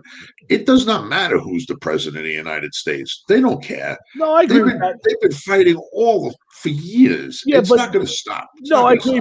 But Trump did get a lot of these people to sit down and between him, Pompeo, their team, there was really good hope. I'm not saying the words, but good hope for total peace in the Middle East under the Trump administration, because everybody in that region knew that Trump was going to back back Israel. He was very happy that we imported Gettleman and some other things, so he knew talent when he sees it. But in all seriousness, that's the reason. Now that Biden has basically come out there and basically said, "Screw Israel." Now it's opened up the can of worms again, and it's going to come from every direction. But under Trump, there was serious. I think there were 5 different peace agreements made in that region that was historic. That any other president would be up for a Nobel Peace Prize, but because it's never going to happen. Specifically, any shit with Israel. Yep. That's been going on since Leonard Anthony came in and said, since Moses, pretty much. Yeah, agreed. Okay, it really does not matter who the president, what the president did, because everything that happens is temporary. They're going to be fighting for another 1,000 years after this. But if Trump was president for the next 4 years, it would at least had the opportunity for a longer peace time. Agreed. And it's one fought away from turning into a shit show, and it already is. Listen, dude, I agree with you to a certain extent. But I do agree that I also disagree that if you had a president in there with a pair of balls instead of this mindless fuck that we got there now, and excuse my French for it, you ain't got to excuse anything. But you know something? Listen, they just happened to be quiet for 4 years.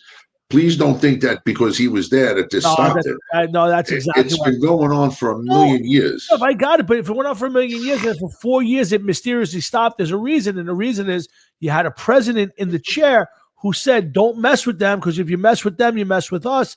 I got it. The minute Trump's out of office, whether it's now or 4 years from now, yes, it probably would have kicked up again. You're 100% right. I won't argue it. But there was peace agreements being made that have never been done. The problem is I'm not saying he didn't do peace in other spots. I'm talking specifically fucking Israel, bro. I don't give a fuck what anybody says. It's written in the Bible that they've been fighting with other people. It's just going to continue to happen because that's what they do over there. They don't think like we do. They don't care like we do. I'm not talking the Israelis. Yeah. Everybody else around them. They're so hell-bent on getting rid of the Israelis and fucking with them and their way of life that it's just, no matter what happens, it's bound to start up again. Oh, no, and the worst part is you're dealing with a country that's like the size of Rhode Island or something like that. Yeah. And it's like real small.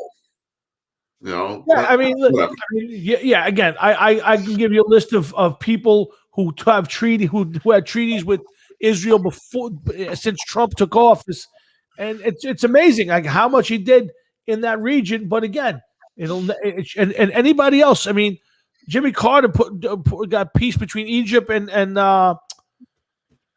Israel. Was it Israel? Yeah, Menachem Begin and Anwar Sadat. And he got he did one country, with Israel, and he got a Nobel Peace Prize for it. And Trump's got like 7 or 8 of them, and it went out the window. But listen, it is what it is, and you're right. I don't think there'll ever be total peace in that region as much as you'd like to think it would be. But it's something that we're never going to fix. It's never going to happen.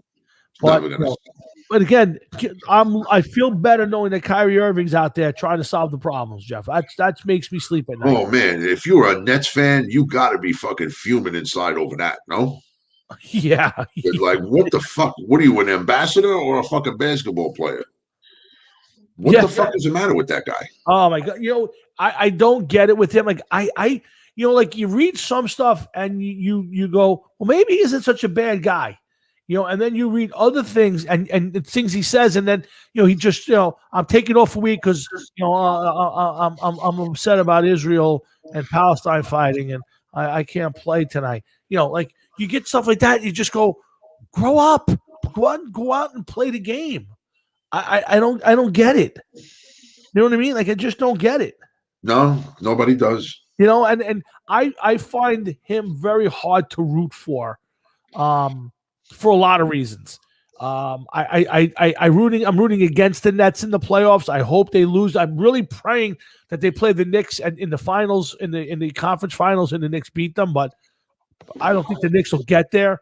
But we'll see. But the interesting part of this, like I said, for me, Jeff, and then let's go back to Knicks basketball, is I believe it'll be a little disappointing that if this team loses this round, because I think they were 3-0 against the Atlanta Hawks this year. They play great defense all year. The team plays good, sound, fundamental basketball, although still too many threes for my liking, but it's a good team, and I think the expectations are up there. And if they do find a way to win this series, boy, this town will be just crazy. Yeah, I hear you. It's gonna be fun. Now, I won't watch too much other basketball to be honest with you. I'm not sure about that question, to be honest with you, Jeff. I'm not sure. But it'll be. I will keep my eye on the basketball while the Knicks are involved. Once the Knicks are out, my only interest will make to make sure that LeBron loses somewhere along the line. Yeah, here's hoping about that, man. Yeah, I can't stand that guy. He's taking a lot of beatings right now out there. People are very down on LeBron James for a lot of reasons, and his fucking stupidity. I mean, of course he's. You open your mouth, you're gonna get people who are gonna fucking put your foot in it for you, and that's exactly what's going on. He says plenty of stupid shit. Yeah, it's the truth. Hold on, But listen, it's everybody. Unfortunately, has their opinion, but unfortunately, I should say, he gets to pass his off Correct. for where millions of people could see it. Correct. That's and the there's going problem. to be some people that are actually going to believe it and go along with it and listen to it. Yeah, his and it's pretty microphone, sick. his microphone's bigger than most, and well, he took the beating because he, a few weeks back, they had that cop who shot the girl who was stabbing another girl, and he came out at first and was basically blasting the cop, and then he never even never took the time to find out what really happened, and once he did, he pulled the tweet back, and he tried to apologize, but he never apologized, and that's to me. Is the problem with LeBron, and I have no use for the guy. I will root against him for as long as I possibly can because I dislike him personally very well. Well, he's not doing anything to help his image now. That's for damn sure. No, you're 100% right, and it's one of those things. If you were on the fence with LeBron, you're probably disliking him. If you like LeBron, you'll blow it off and you'll just say it is what it is, and he's got a right to say whatever he wants. I'm not begrudging that, but to me, Michael Jordan was the biggest man on the planet, may still be one of the biggest athletes on the planet. And you very rarely ever hear anything from Michael Jordan outside in the politics or social justice world. And I think he's smart for doing that. Because he made his money. He's not stupid. You see what the fuck LeBron's going through by opening his mouth. Yeah. So it's like you have to shut your mouth, because if not, you become public enemy number one. And who the fuck is going to listen to you? Who's going to want to hear it? No, I agree. And before we go too much further, while we're talking about the Knicks, I do want to bring up Marv Albert's retiring at the end of this basketball at the end of the basketball tournament. And I don't know about you, Jeff, but growing up, I used to listen to a lot of Knicks and Ranger games, and I grew up on listening to Marv Albert. And here's a guy who's really turned around a very bad image that he had in the 90s. Do you remember that whole Marv Albert scandal? Yes, something about wearing women's underwear or something. And fighting women and all this crazy stuff. And it wasn't very good. Yeah. But they he's turned his image around, and I would say I don't think you could have went any further down the pike than he did, so we had nowhere to go but up. Yeah. But I think that for our generation, he will be the voice of sports. He's done it all. I don't remember him doing baseball, but football and basketball, hockey, especially as New Yorkers. He was the voice of the New York Knicks. It still is for me. I know they parted ways a long time ago, but to How me, old is he? He's got to be near 80, right? I would say he's close to 80, if not 80. Yeah. I'll look it up, man. Yeah, I would say. Yeah. Oh, gee, thanks. I'm glad to hear it. Marv Albert, Samuel to arrange it. Yeah, I remember growing up, and Sal Red Light. He's going to be 80. Yeah, he's going to be 80, June 12th. I remember it being living on Bay Street near Von Briesen Park, and going to bed at night. There was a kid, 8, 9, 10 years old, and we had a radio in my room. Sometimes if I had headphones, which was very rarely, you'd have them on at night under the covers, and I'd be listening to Knicks and Ranger games. More than likely, it was a transistor radio with no headphones, and you kept the volume low, and I'd be listening to, because don't forget, those days they didn't have the home games were not on TV. No, they weren't. No, home games were not on TV. Home games were not on TV. You only got to see the Rangers or Knicks play on the road. When you were under those blankets watching, listening to it. Here we go. Go ahead. I'm just asking a question. There was no funny business going on. I was listening. I never said that there was any funny business. You were headed to the funny business part. No, I wasn't. Okay. I was just going to ask if you ever inadvertently given yourself a Dutch oven while under there. No, I didn't give myself a Dutch oven. Under there, no. There was no Dutch ovens back then. Well, it might have been. But then again, I'm not sure if at that age you probably wanted to smell it. So you were like, let's see how bad you can gross yourself out. How long can you last? Exactly. How long could you before he had to bail out. The Dutch oven, man. Oh, God. Jeff and Tom, we're talking about everything for under the sun, including Dutch ovens. If you're listening to our show for the first time, please don't go running away. We promise we don't do this all the time. But we're still doing this till 9:30 tonight. I just got back from my trip to Florida. Had a great time. We still got a few more things to talk about. And we got another hour in the show. We'll see how it goes. Did you see any alligators at fucking Florida? I did not see any alligators. Ugh. I did not see any alligators. But I will tell you, I mean, she was only in New York City. Channel 9 carried the Ranger in the games on the road. That is correct. Yes, Patrick. I never knew that. I never knew that until right now. Yes, yeah. As you're growing up, I don't remember. I guess it changed in the 80s. I would say when cable TV, you finally started to see home games. I remember the first time I got to watch the Rangers wear a white uniform. I'm trying to think, Patrick. Maybe you'll know. Were the playoff games the same way? I'm trying to remember. I'm pretty sure you couldn't get even a Ranger playoff game at home. I'm almost positive you couldn't get it. And I mean, it wasn't until maybe the mid 80s that I saw the Rangers, other than in person when I went to a game, on TV wearing a white uniform. Everything else was always the Blues on the road. Wow. Yeah, so as that was a TV thing, so that way I guess people would go to the games instead of watching it at home. And thank God that's gone away, although they wear too many uniforms now. Congratulations to Corey Kluber on that no-hitter, by the way. And I'll tell you something. I'm pretty sure, go back and check me on this one, but the last 4 or 5 Yankee no-hitters, I believe, wound up the Yankees winning the World Series that year. Gooden's that year was 96. 98 was you had the perfect games from Cone. 99, David Wells. So it's usually pretty good. Usually pretty good when you get the chance to have a no-hitter for the Yankees, but we'll see what happens with that. Hey, let's see where do I want to go next. Let's see. So Jeff still got no big news. Okay, we'll hold that in case you want to talk about that later. Stan, well, I can let you in on it. You can go for it. All right, Giants this year are going to be very disappointing. God, here we go. Okay, I'm going to play along. Why will the Giants be disappointing this year? First of all, Gettleman. Okay. He's dragging the team down. He is. He's dragging our team down. No, he's not our team. It's my team. He's dragging our team down. You are our a Jet team. fan. He's dragging our team down. He's not giving us a chance. He's not putting the right people in place. He's a fucking idiot. Okay. I mean, look, Eric Flowers is still playing and still being traded.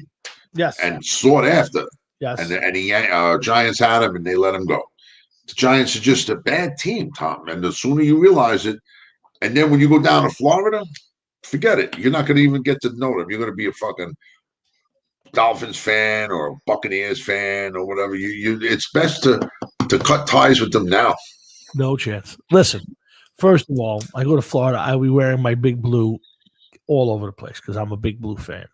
Good. It's good to wear dark colors in the heat down there. This is real fucking my Giants will be winning the division this year. No. Have easily the best team in that division. No.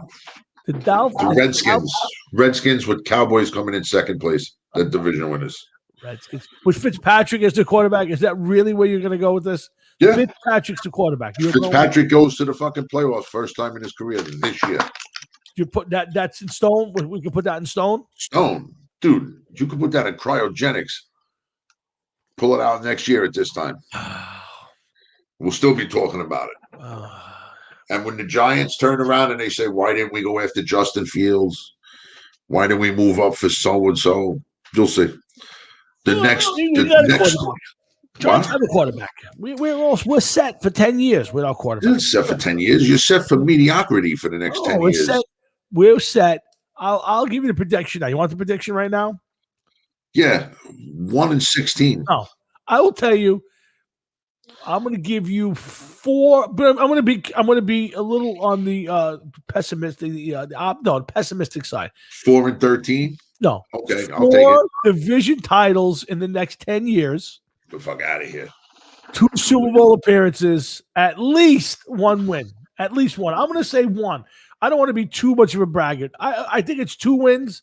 I think Danny Dimes gets two trophies, but I'll say he's got 2 appearances, 1 trophy for sure with an MVP. That's it. That's what I'm telling you. Nah, not happening. 2 appearances. See, I have something else that you don't have. Which is what?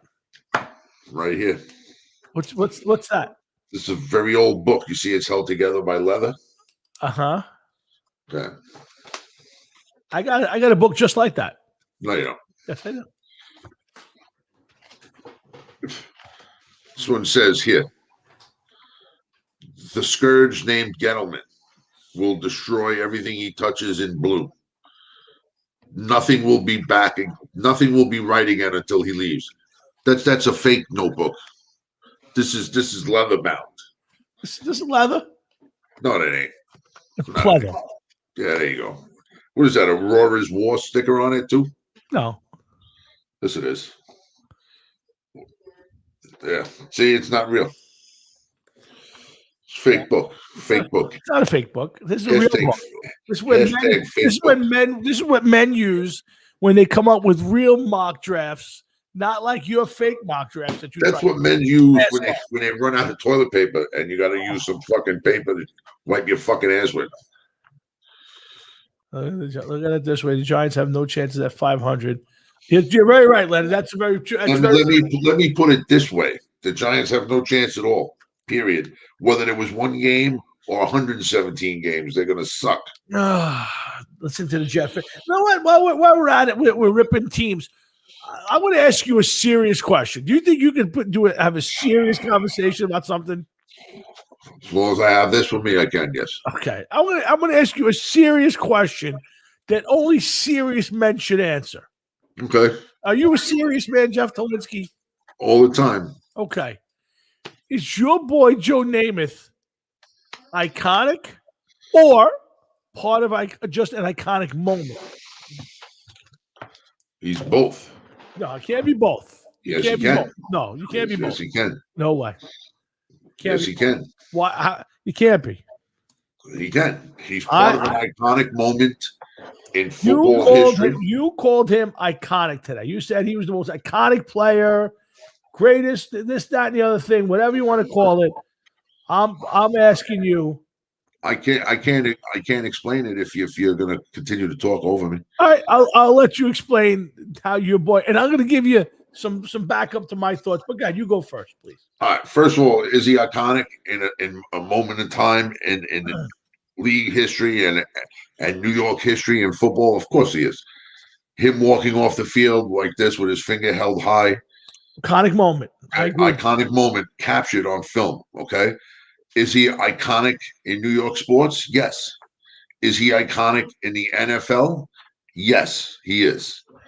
Okay. You yourself have said that he won possibly the biggest Super Bowl of all time.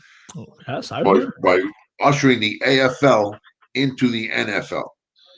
So, yes, he is iconic in a moment in time, and he is iconic in NFL history. Did he suck overall as a football player? Yes, he did. But he's still iconic. Buster Douglas, who threw one lucky punch and knocked out Mike Tyson, became iconic because of it. Okay? I'm listening. Go ahead. I'm just telling you. It doesn't mean that he's ever going to be worth anything. Okay? But these players have done iconic things and have become iconic in their own way. And that's what you have to understand. Eli Manning throwing the ball up for God help him. He's throwing it, just chucks the ball up. Okay? That's not iconic. That's just luck. It's just luck. It's just luck, man. Let me know when you're done. I am done, man. Okay. He's not iconic. He's iconic from a pop culture sense. He is pop. He is iconic for the moment that was Super Bowl III. I will agree with you 300%. I will back up what I said. I think it's probably the most important Super Bowl of all time. Not the greatest Super Bowl of all time, Doesn't have to be the greatest Super Bowl of all time. But it's the most meaningful Super Bowl game. It created a whole league, got merged. It changed football forever. Agreed. I will give him iconic for a moment, but when I look at a guy who threw 173 touchdowns and 220 interceptions, that's not iconic. When the guy has a football record for his career of 62, 63, and 4, it's not iconic. Wait a minute. So somebody whose record at 62, 63, and 4 is not iconic. Nope. But some other fucking turd banger could come along at 117 and 117 and be iconic. Two Super Bowls, two Super Bowl MVPs.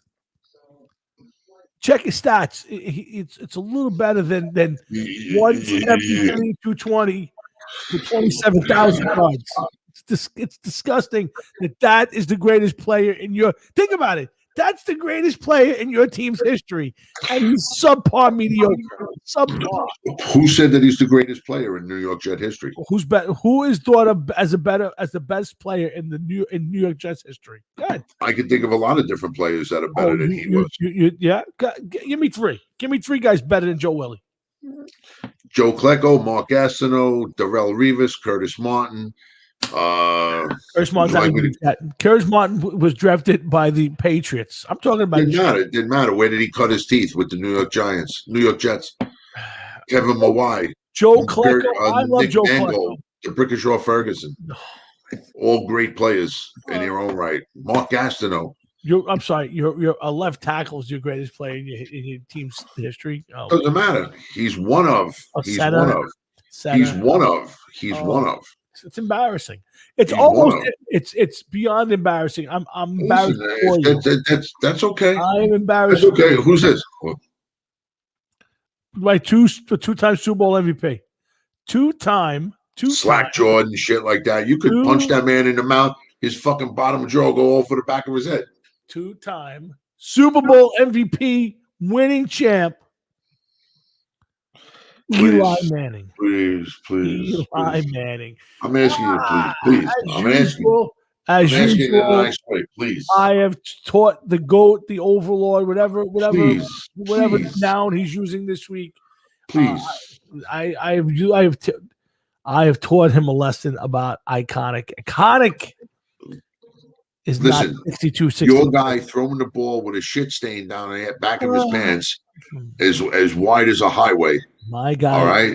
Throwing the ball up for everything he got and then hitting his player in the helmet. Pure luck. While the guy's getting bent in half. My guy is a winner. My guy is a winner. Winner. Stop. Winner. That's all I can tell you. Winner. Stop. It's tough to have winners. It's tough to be around winners. You get stuck in that. I'm assuming. Did you get a chance to watch the Shawn Michaels biography this weekend by any chance? No, because somebody was supposed to let my wife know when it's on, but all they do is ask me about shows that I don't fucking watch. I don't fucking. Because they could ask me about shows week after week after week. God forbid they text my fucking wife like, "Hey, tell your husband to watch this. Tell your husband to watch that." I am good. Well, this Saturday night is the ultimate. This Sunday night is the Ultimate Warrior. So I will make sure your wife. I have so many people between Facebook groups and you that have badmouthed the Ultimate Warrior that I never want to know anything about him again. The thing is, I'll tell you why. I was never a Shawn Michaels fan. I was not a Rockers fan. I thought they were very athletic. I did like the way they performed. But when you watch the biography and see what a prick Shawn Michaels was and the guy he's become, it's such a good story. What do you mean the guy he's become? Well, he's now found God. He's got a nice family. He actually is a producer. He does like a lot of the television stuff for WWE, that new thing they do, the NXT. But when you watch, like you see, like the guy was like a major drug addict. He pissed all over Marty Jannetty. Do you know that the Rockers were fired on the very first day in the WWF? No, I did not. They were fired their first day. Yes, they were brought up. They were working, I think, in the AWA at the time, and they got the call from I think Pat Patterson or somebody in the organization that they wanted them to come up there and join the WWF, and they did, and then they went out, and I think they went to a bar where all the wrestlers were hanging out, and if my mind's right, I watched it. I was drinking some tequila, but when I watched it, they were talking about how they were chewing glass, and they caused like this whole big scene and got fired the very first day they were in the WWF.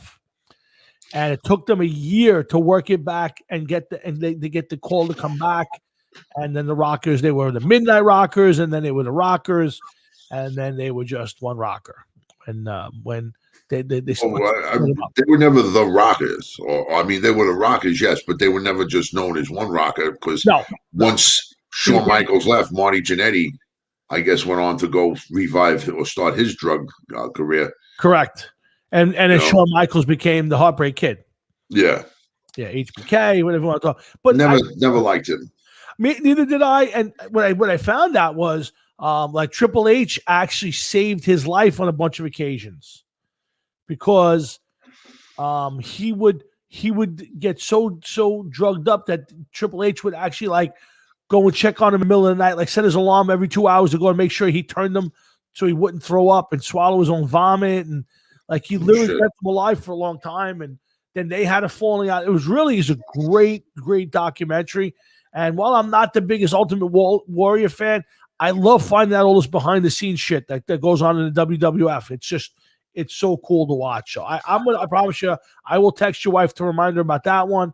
And I'm sure you have the A&E in demand. You got to go back and catch some of these because there really is a lot of cool stories about it. And I didn't realize that Shawn Michaels even came back in his 30s, I believe, like 38 years old. Like he had gotten barred from that. Everybody hated him from the WWF. And then he came back and he was wrestling into his 40s, still winning titles. Yeah. And he's the guy who ended Ric Flair's career. Well, Ric Flair retired. He retired a couple times, I believe. Right, but there was one that I think it was the last one. It was one of the WrestleManias, and it's funny to watch. Not funny to watch, but when you watch the clip of it, just before he does that kick that he did, that was his signature move. He tells Ric Flair, "I love you," and then drops the kick on him, pins him, and his career is over. Yeah. But to watch all of that and see, the whole clicky thing between Scott Hall and Kevin Nash. There was a match that was done when. Do you remember? I was a little out of it at the point, but Scott Hall and Kevin Nash were leaving the WWF to go to the other one, WCW. WCW, and there was a match. I want to say it was in Madison Square Garden, where at the end of the match, I believe it was Triple H and Michaels against Scott Hall and Kevin Nash, or two of them were fought in some sort of a steel cage match. Anyway, at the end of it, they all come in and they're hugging, and there's no film of it because it was a match that was not taped and was not planned to be shown. And at the end of it, they kind of broke the whole, enemy. I believe that the Undertaker was involved in that too. I think you're right. He was a big part of the Shawn Michaels thing. And anyway, so there was one guy in the stands who snuck a camera in, and he taped all of it, and it got out. It was a whole big problem for WWF. But, there was a lot of behind-the-scenes stuff that I never heard before. And, again, I was kind of out of it in the 90s. But I tell you the truth, at the end of it, you kind of become a Shawn Michaels fan. Like, you kind of go, wow, he's not a bad dude, and the guy went through a lot of shit. And, do you know what his real name is? Michael Higginbottom or something like That's that. Michael Shawn Hickenbottom. I said, no wonder they changed it to Shawn Michaels. Yeah, they all got different names. Yes, that. I mean, like I don't know, like Ric Flair, but like Triple H is Paul Levesque. Yes, correct. Meanwhile he's supposed to be Hunter Hearst Helmsley. Yes. Whatever. Yeah, it was. I never could get into him. I never really liked him because Shawn Michaels, because they pushed him, and he just was something like that. I would not want to know that kind of person in my life, in real life, like the way he was. I didn't like the character. You got to kind of like the character. Like there's a lot of guys that way, but him is one of those guys I never got into it. I gotta tell you, I didn't really want to watch it. I just happened to be in the hotel room and it was on, and I had it on the background, and I got to watch a good part of it. And then when I got home, I watched the whole thing, and it was a very interesting, kind of documentary to find out how the guy was and how people hated him. Vince McMahon said I wanted to punch him in the face every time I saw him. But they were also talking about the Montreal screw job, and he admitted it finally that he knew that it was coming. Like he knew it was going to happen, even though he lied to Bret Hart. And he lied to Bret Hart because Bret Hart got all pissed off, and Bret Hart threatened to punch these guys in the face. I know he knocked out Vince McMahon there. He knocked out Vince McMahon in Montreal. Yeah.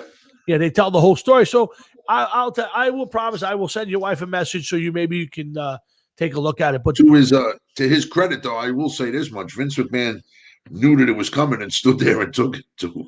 He did. He basically said, "I'll give you one shot." And he fucking knocked him out. Yeah. Knocked him out. Sorry, fuck that. I ain't giving anybody a one freebie. That ain't happening.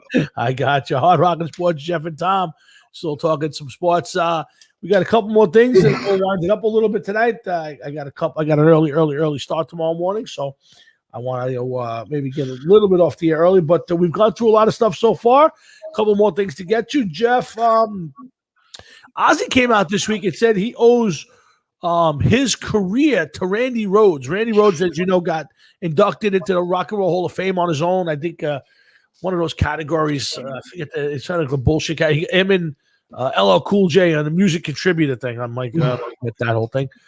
How important do you think Randy Rhoads was to Ozzy's career? Now we all knew Ozzy was the lead. Was the guy, the front man for Sabbath, and nothing will eclipse what he did for Sabbath. But there's a lot of people out there, including myself, who like Ozzy's solo stuff better than the Sabbath stuff. And nothing against the Sabbath stuff, I like it too. But to me, those first couple of albums are just amazing. How much of that do you think belongs to Randy Rhoads? Well, Randy helped him without a doubt. But I think that Ozzy was going to get attention with his career regardless, because he was the singer in Sabbath, and the way that it happened with Sabbath coming back with Ronnie James Dio just around the same time. They were releasing Heaven and Hell just around the time that Ozzy was releasing the first Blizzard of Oz album. Blizzard of Oz, his first solo album. So I think he would have gotten recognition anyway, but I also think it's the way he was taking off with his solo career. And what ended up happening to Randy Rhoads, I would have liked to have seen would they've been getting the same recognition if Randy Rhoads lived. That's a great question. What's that? That's a great question. By the way, I was in the town where Randy Rhoads died in Leesburg. Oh, really? That's where Frank Jeffrey lives, in Leesburg, and it happened that time. I didn't get a chance to go looking for the farmhouse where it happened, but yeah. I mean, so do you think that if Randy Rhoads had lived, Randy Rhoads wouldn't have been as big as it was because he passed away? No, I don't. No, I wouldn't say that. I think that he was destined to become a big name anyway. Yeah. I just think that it made him bigger than what it was, especially knowing that he only had 2 albums worth of stuff. Mm-hmm. You never know what was he gonna become? He wasn't done yet. He wasn't even close to being done. No. Would he have gone on and continued with Ozzy? I doubt it. I don't know if he would have. Listen, why did Ozzy go through so many different guitar players? Yeah, true. I think a lot of it has to do is because that Randy Rhoads had died. If Randy Rhoads didn't die, we would have never have heard of Jakey Lee. We would have never heard who's the guy that was in fucking what the fuck is the name of that other band? Night Ranger, Brad Gillis. Yeah. And a couple other guys, would we have ever gotten Zach Wilde? And you know what I mean? I don't know. No, I don't know. I think Zach Wilde's the guy who probably doesn't get discovered at the gas station in Jersey. Well, who knows? Maybe he would have made it with some other band. Who knows? That's possible. Anything's possible, but it doesn't hurt that Ozzy rolls up into your gas station and that's it. That's your. How you I didn't know that until you just said it. Now, Yes, I read that. I read that in his book. I'm almost 100% positive that's how he got discovered. Somebody, whether somebody in the band or Ozzy himself, somebody rolled up into the gas station and then he got a tryout and then it got canceled or something. It's a whole story, but yeah, Oh, wow. I think it's interesting that Ozzy. I mean, it's always being gracious to say that, but I think there's something to it. I think Randy's sound and style was so different, and that album was just.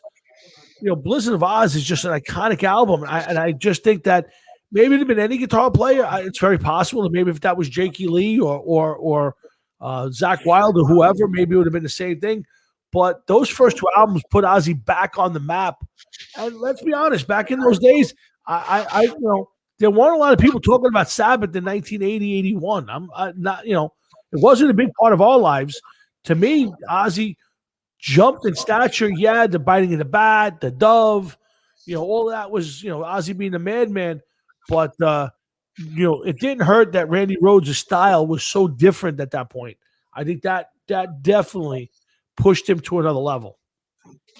I don't think we didn't realize about Sabbath. I just think that, like how could you put it? It's just Randy Rhoads and Ozzy became so big so quick. Yes, absolutely. Because Ozzy was already Sabbath was already known. They wanted to see what Ozzy was going to do. Like they you still had the only one that got replaced was Ozzy in Sabbath with Ronnie James Dio. It wasn't until the next album that Bill Ward left. So when they made Heaven and Hell, it was still Geezer, Tony, and Bill Ward with Ronnie James Dio singing. Again, how aware of that for us were we in 1981, 82? To me, I didn't pick up Sabbath till a couple of years probably later, and I knew more about Dio being in his own band than I did anything about him being in Sabbath at that point. Well, I just think, by the time we really started getting into it, they were already breaking apart. Sure, absolutely, 100% right. Yes, because there was issues with the live album, Live Evil. Yeah, and them saying that Ronnie James Dio and Appice remixed the album without their knowledge to boost up the vocals and the drums, and caused a rift between them, and then they ended up breaking up for a while, parting ways. Yeah. No, I just think I think it. I would like to think that Ozzy, with all the hijinks and shenanigans, would have been a big name no matter what.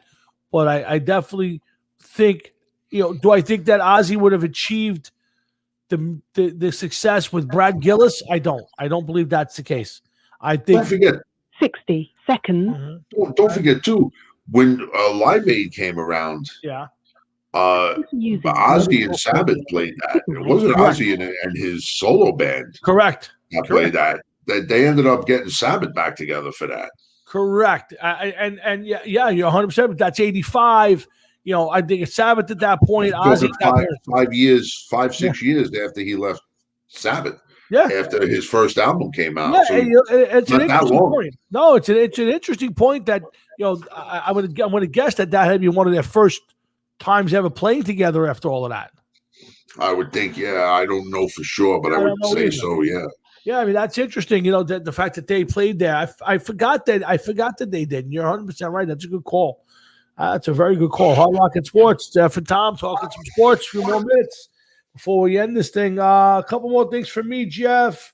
Why can't wrestling in general or the WWE get that popularity that they had back? I heard some people talking about it on the one of those websites that or those groups that we're part of. I have this theory that, and I find wrestling boring because I think it's now all about how far can you fall? How far can you throw somebody off of the steel cage onto a chair or a table. It's not about wrestling anymore. It's almost about just being a stuntman. And I think that's what I find about wrestling today being boring, that they don't wrestle. And I think that's why it's not popular anymore, or it's not as popular anymore. Maybe it's also the characters. I see some of the guys wrestling now, and it just doesn't catch my attention. You have a theory? I think there's some of that. I think that it's definitely, it has less to do with wrestling than ever before and more to do with a storyline. Yeah. I think that has a lot to do with it. Yeah. I think that, as far as the guys getting thrown off of things, yeah, a lot of it has to do with that. Yeah, it's all they do. Yeah, and now with the pandemic for the last year, I don't know if they've been slowly letting people back into the wrestling arenas. I would imagine that they have been. I know WrestleMania had people in Florida. Yeah, go ahead. It just, it lost its allure. But this is what happens with wrestling.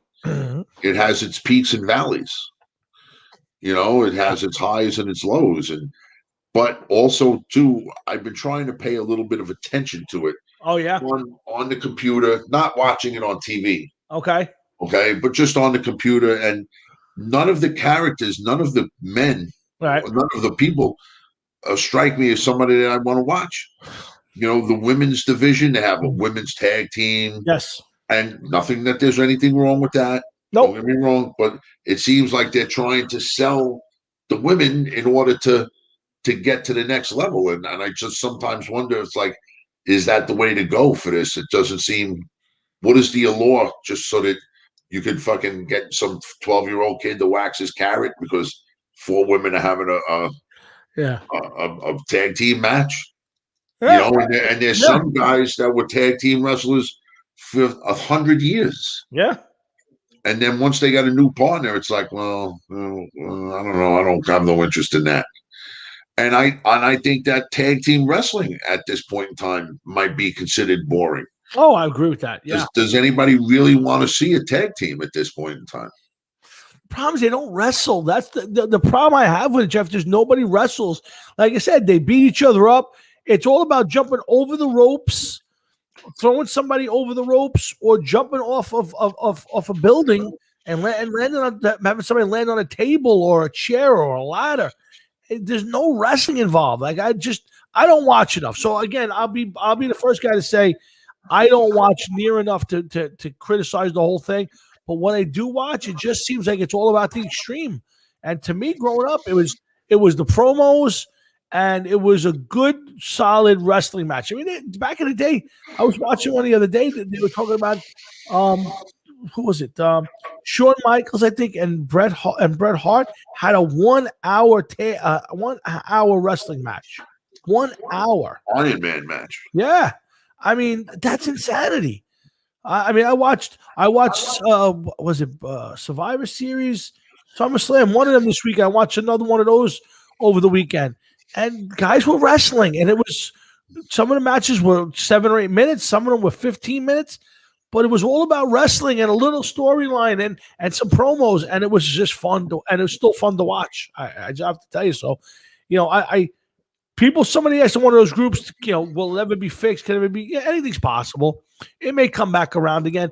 To me, it feels different, and it doesn't have that character, and they need the character. You need the next Hulk Hogan or Stone Cold or The Rock or somebody's big name in there to draw people in. And, it doesn't seem like they have it right now. No, I agree. Yeah. Wrestling always had that. Yeah. When Hulk Hogan came around and he was a polarizing character. And then he handed it off to the Ultimate Warrior for a while. Another polarizing character. Yeah. Then the Macho Man came around for a while. Another one that got a lot of attention, and then it went dull for a while. It went quiet, and then right now when the Macho Man retired and some of these other guys, they all retired and they all slowly fell to the wayside. Yeah, it's you don't have the same thing in wrestling No. now. It's just not there. No, it's certainly not. And it's another funny thing. I was watching some YouTube videos the other day. I was doing some work. I think it was last night, maybe the night before, and a lot of it was a Hulk Hogan, and a lot of the wrestlers, didn't like the guy. It seems like he was just all for himself, and I mean, let's be honest. He came up at a time of wrestling that without him and his character, you don't have what you have today. But he wasn't extremely well liked, and there was one where the Undertaker was talking about a match he did with Hogan, and he was supposedly Hogan had a bad neck going into this thing, and he kept telling the Undertaker, who was a young kid at the time, don't hurt the neck, don't hurt the neck. Make sure when you give me I guess that was the tombstone. That was his. Yeah. He said, make sure my head's way above. That the secret to it was you bring the guy's head off the floor. That way his head never hits the floor. And he told Hogan, "No, I'm gonna lock you in nice and tight." And he said, "I know I nailed it. I know I did not hurt him." And he was laying on the ground, and he was, telling my neck. He got me. He said, and I thought I felt terrible. He said, I go back to Vince's office. He's on the floor, and the paramedics are dealing with him, and he's telling my neck. He said, I went back and watched the video, and what a pussy. He said, I never touched his head. His head never came near the head. And it was, he was just like, whatever. But the guy's a drama queen, and basically coming out saying, I didn't like the guy, and but he had the respect of the people because what he accomplished. I get the fact that Nash and Hall said that we didn't care for him, but we hooked up with him. The next thing you know, we was driving city to city. We're flying around in Lear jets. He just was different, and to me, was there. Hulk Hogan is the Babe Ruth of wrestling. Any doubt on your mind on that? No, you have to agree with that, man. You have to agree with that. Whether you like him or not. I was watching a clip on wrestling the other night on Facebook, and it was amazing because it was the Undertaker and Vince McMahon. Oh, wow. Okay. And yes, and Vince McMahon was bitching to the Undertaker about his brother Kane. And I was like, are you in cahoots with Kane, this, that, and the other thing? And I'm just like, oh, my God, you got to be kidding me. And then I watched it, and I realized that I was like, you know what? The only thing separating the ring from the wrestlers was the French barricades that they had around, and that the people were sitting right up against, like they were on the French barricades like this. Yeah. And there might have been like 2 feet between the ring and the French barricades. So because they put it up as close as they could, so you get a maximum amount of people into the show. Yeah. And I was like, look at this shit. Wow. I says, just a couple of years, if that, later, this became a like, forget it, the money they were making a night. Yep. As opposed to maybe they would have gotten a sold out show in New York or Jersey or something, or a big state, a big town. Right. Now it's like wherever they go, it's in an arena. It's not in no small auditorium or New York High School where the ring is up on the stage. It's big time, man. Yeah, think about it. When was the last time you saw the WWE have a wrestling match in Susan Wagner High School? Oh, God only knows, man. Yeah. I mean, think about it. I mean, you may get a signing with some of the old wrestlers showing up, but you're not getting the WWE to do a house show, in Staten Island. No. And part of that may be the shame of it all. But the problem is, again, for me, is they don't wrestle anymore. It's a couple of moves. Somebody gets thrown off a 30-foot high roof onto a barbed wire fence, and that's the match. And to me, I get bored by that. So I'm not buying it. But I gotta tell you, I have the wrestling juice. Like I said, I spent a lot of time at Hogan's shop. I bought a couple of shirts. I got a hat. I got a sock glass. Bought something for my partner. Again, didn't have much more than Hogan stuff, so it's going to be a Hogan thing. I got you. So did they have any life-size cutouts of Hulk Hogan? No life-size cutouts. They had a couple of life-size dolls. You want to call it life-size statues? You could take pictures with. I took a whole bunch of photos. And the one thing I liked, and I wanted to buy it, was the belt. I really wanted to buy a wrestling belt signed by Hulk Hogan. I should have did it, but I was like, it's $450. Yeah, what are you going to do? Yeah. It's a lot of money, man. Yeah, it's a lot of green to hang on the wall behind you and say, Hulk Hogan, But Yeah. it was fun. I had a blast with it, and I can't wait to go back again in July and do it all over again. So, but We had a belt here at my house. you did? Not a real belt. It was a belt that I used to wear for my pants, and it broke. So one day my wife came in, and I started, talking shit. And she said something, so I threw the belt down. I took her, I body slammed her on it, rolled her up, counted, and declared myself champion. That's it? You have the belt now in the house? Oh, yeah, I've had it for years. Every once in a while, I'll pick her up and fall with her on me and lay on the bed. I'm like, go ahead, count. And she's just like, 1, 2. I was like, no, you got to count faster. You're not going to win. Like, kick out or whatever. Let her take it to the point. She just, like. I would tell you one thing. If I had the opportunity to get as a kid, of all the sports things I got to do, I would love to have had a real wrestling match in a real ring. You wouldn't want that. I would. Not now. I wouldn't want that. I'm talking about when we were 18 or 19 years old and we were in shape and we could throw each other all over the place. I would have loved to try some of those moves onto that trampoline. Basically, that's a ring. Ricky Grimaldi did. Oh yeah. Oh yeah. Oh really? Yeah. Oh yeah. Yeah. No good. No, it happens quick. And you better know what you're doing because if somebody else, the other guy does, you're in trouble. Oh, good God. Yeah. Trouble's not the fucking word. Ricky's disappeared. He used to be a big hard rocking sports guy. I haven't seen him around anywhere. I don't know where he went, man. Yeah, he kind of disappeared, kind of the way of the dodo bird. Ricky Grimaldi. Yeah. Last thing for me, I'm making a prediction. This is the last thing for me tonight. I'm making 1-16. Nope. The Jets and the Giants. I will applaud the Jets. I think they made the right choice. They got the right quarterback. Not because he's the better, but because I think Trevor Lawrence will be a bust. Nah, I don't think so. Trevor Lawrence, Jeff, will be a bust. Why? 4 years from now, he'll be cooking at the Colonnade Diner. Well, listen, I told you last week Go ahead. The Jaguars did sign Tim Tebow. Yes, they did. Now, not good. I read a Sports Illustrated article today while I was taking the train through Manhattan, and he gave an interview where I got to question his motivation. It's I like football, but it doesn't consume me. I could see myself in retirement. Just like I like the game, but what the hell? He comes off like I just don't really care. Now he says the right things. Oh well, I love to win. I love football, but I'm not. It's not all about the wins and losses. If I lose, I'm the same person.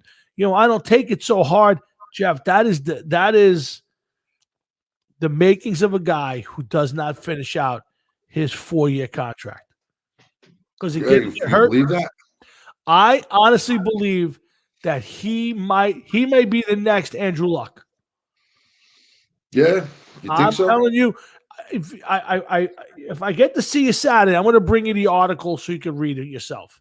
Or go on to sportsillustrated.com. They probably have it up there. It's you watch. It's him and his future wife, or maybe they're married now, I'm not sure.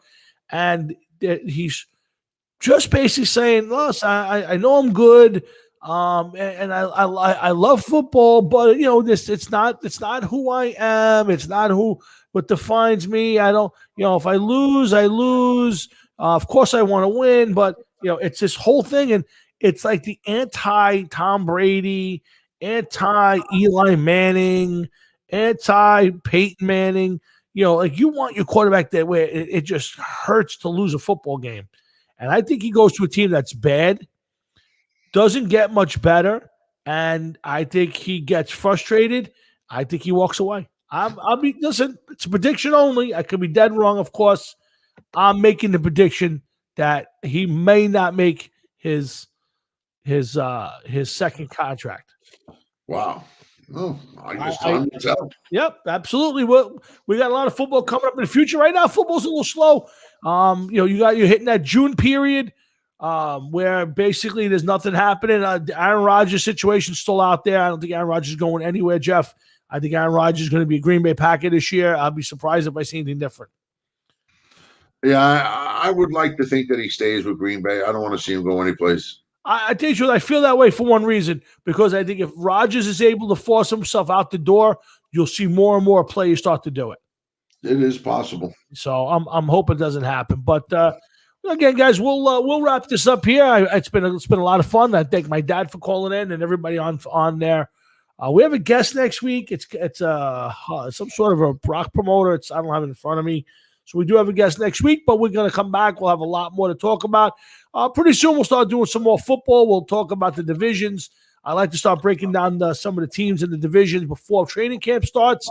But we'll be back. We'll always have plenty to talk about, and hopefully we'll be talking about more and more people walking around outside in the broad daylight and a beautiful day without a mask on, because that still hasn't happened. That would be nice. Yes, it would be. But again, for now, we will bring this to a close. Remember, guys, we'll be back next Thursday night. Jeff, Tom, and the whole gang having some fun, talking sports, music, and everything else that comes to our mind. So please make sure you come on back every Thursday night, 7 to 9:30 or so, depending on the week, right here on the Hard Rock and Sports Show. If you got anything, I'll give you the final word. No, nothing more than I could say. Just changing my name around. Playing with a few new ones. Yeah, I got that one. Louis Pica, I agree with you. Daniel Jones is on his way for MVP voting. I would agree with you. Of course, our friend Mr. Tolwinski here does not believe. He started to show off, Lou, saying that Daniel Jones, that the Giants will be drafting a quarterback next year in his new mock drafts, which are a mockery, but he's sticking by. Are you still sticking by that statement, Jeffrey? Yes, I am, and you'll see. Gettleman's going to get fired. Jones will be gone. Giants in a rebuild next year. No clue. But listen, he's entitled No to clue. Okay. He's entitled to his bad opinion. But again, guys, I got an early start tomorrow, so I'm going to end this a little early tonight and get on to it. But I'll say thanks for checking in. Thanks for sitting tight with us for the last 2.5 hours. It's been a blast. Again, next to my dad and everybody who's been on Facebook. Kind of paying attention to us. Yes. And of course, thanks to my partner in crime, Mr. Jeff Tolwinski, for doing this with me every week. And again, we'll get back. We'll talk about the Ultimate Warrior next week. Yankees Mets. We'll keep pushing the baseball button. We'll be able to talk about the Knicks. Jeff, you going to watch any Knicks while you're at it? Will you throw it on the TV a little bit? If I come across it, yeah. But right now, I'm show who I'm loyal to. Look what he's wearing, folks. He's the greatest player on his team is 62, 63, and 4. 127 touchdowns versus 270 interceptions. That's as opposed to 117 and 117. 2 Super Bowls. Okay, whatever. MVPs. Yeah. Whatever. 2 Super Bowls. Okay. But all right, so again, guys, it's going to be a beautiful weekend. It's going to be weather in the 70s. So if you get a chance, get outside. Take off the mask, folks. Sleepy Joe, the CDC, they said you could have no mask outside. Take off the mask. Start going to stores without a mask. Be bold. Be brave. It is time. Yes, there you go. But that's it for us. So listen, have a great weekend. Enjoy your week. Come on back next Thursday night when Jeff and I get together and do it all over again. So for Jeff Tolwinski, myself, and everybody here at Hard Rock and Sports, I say thanks for tuning in.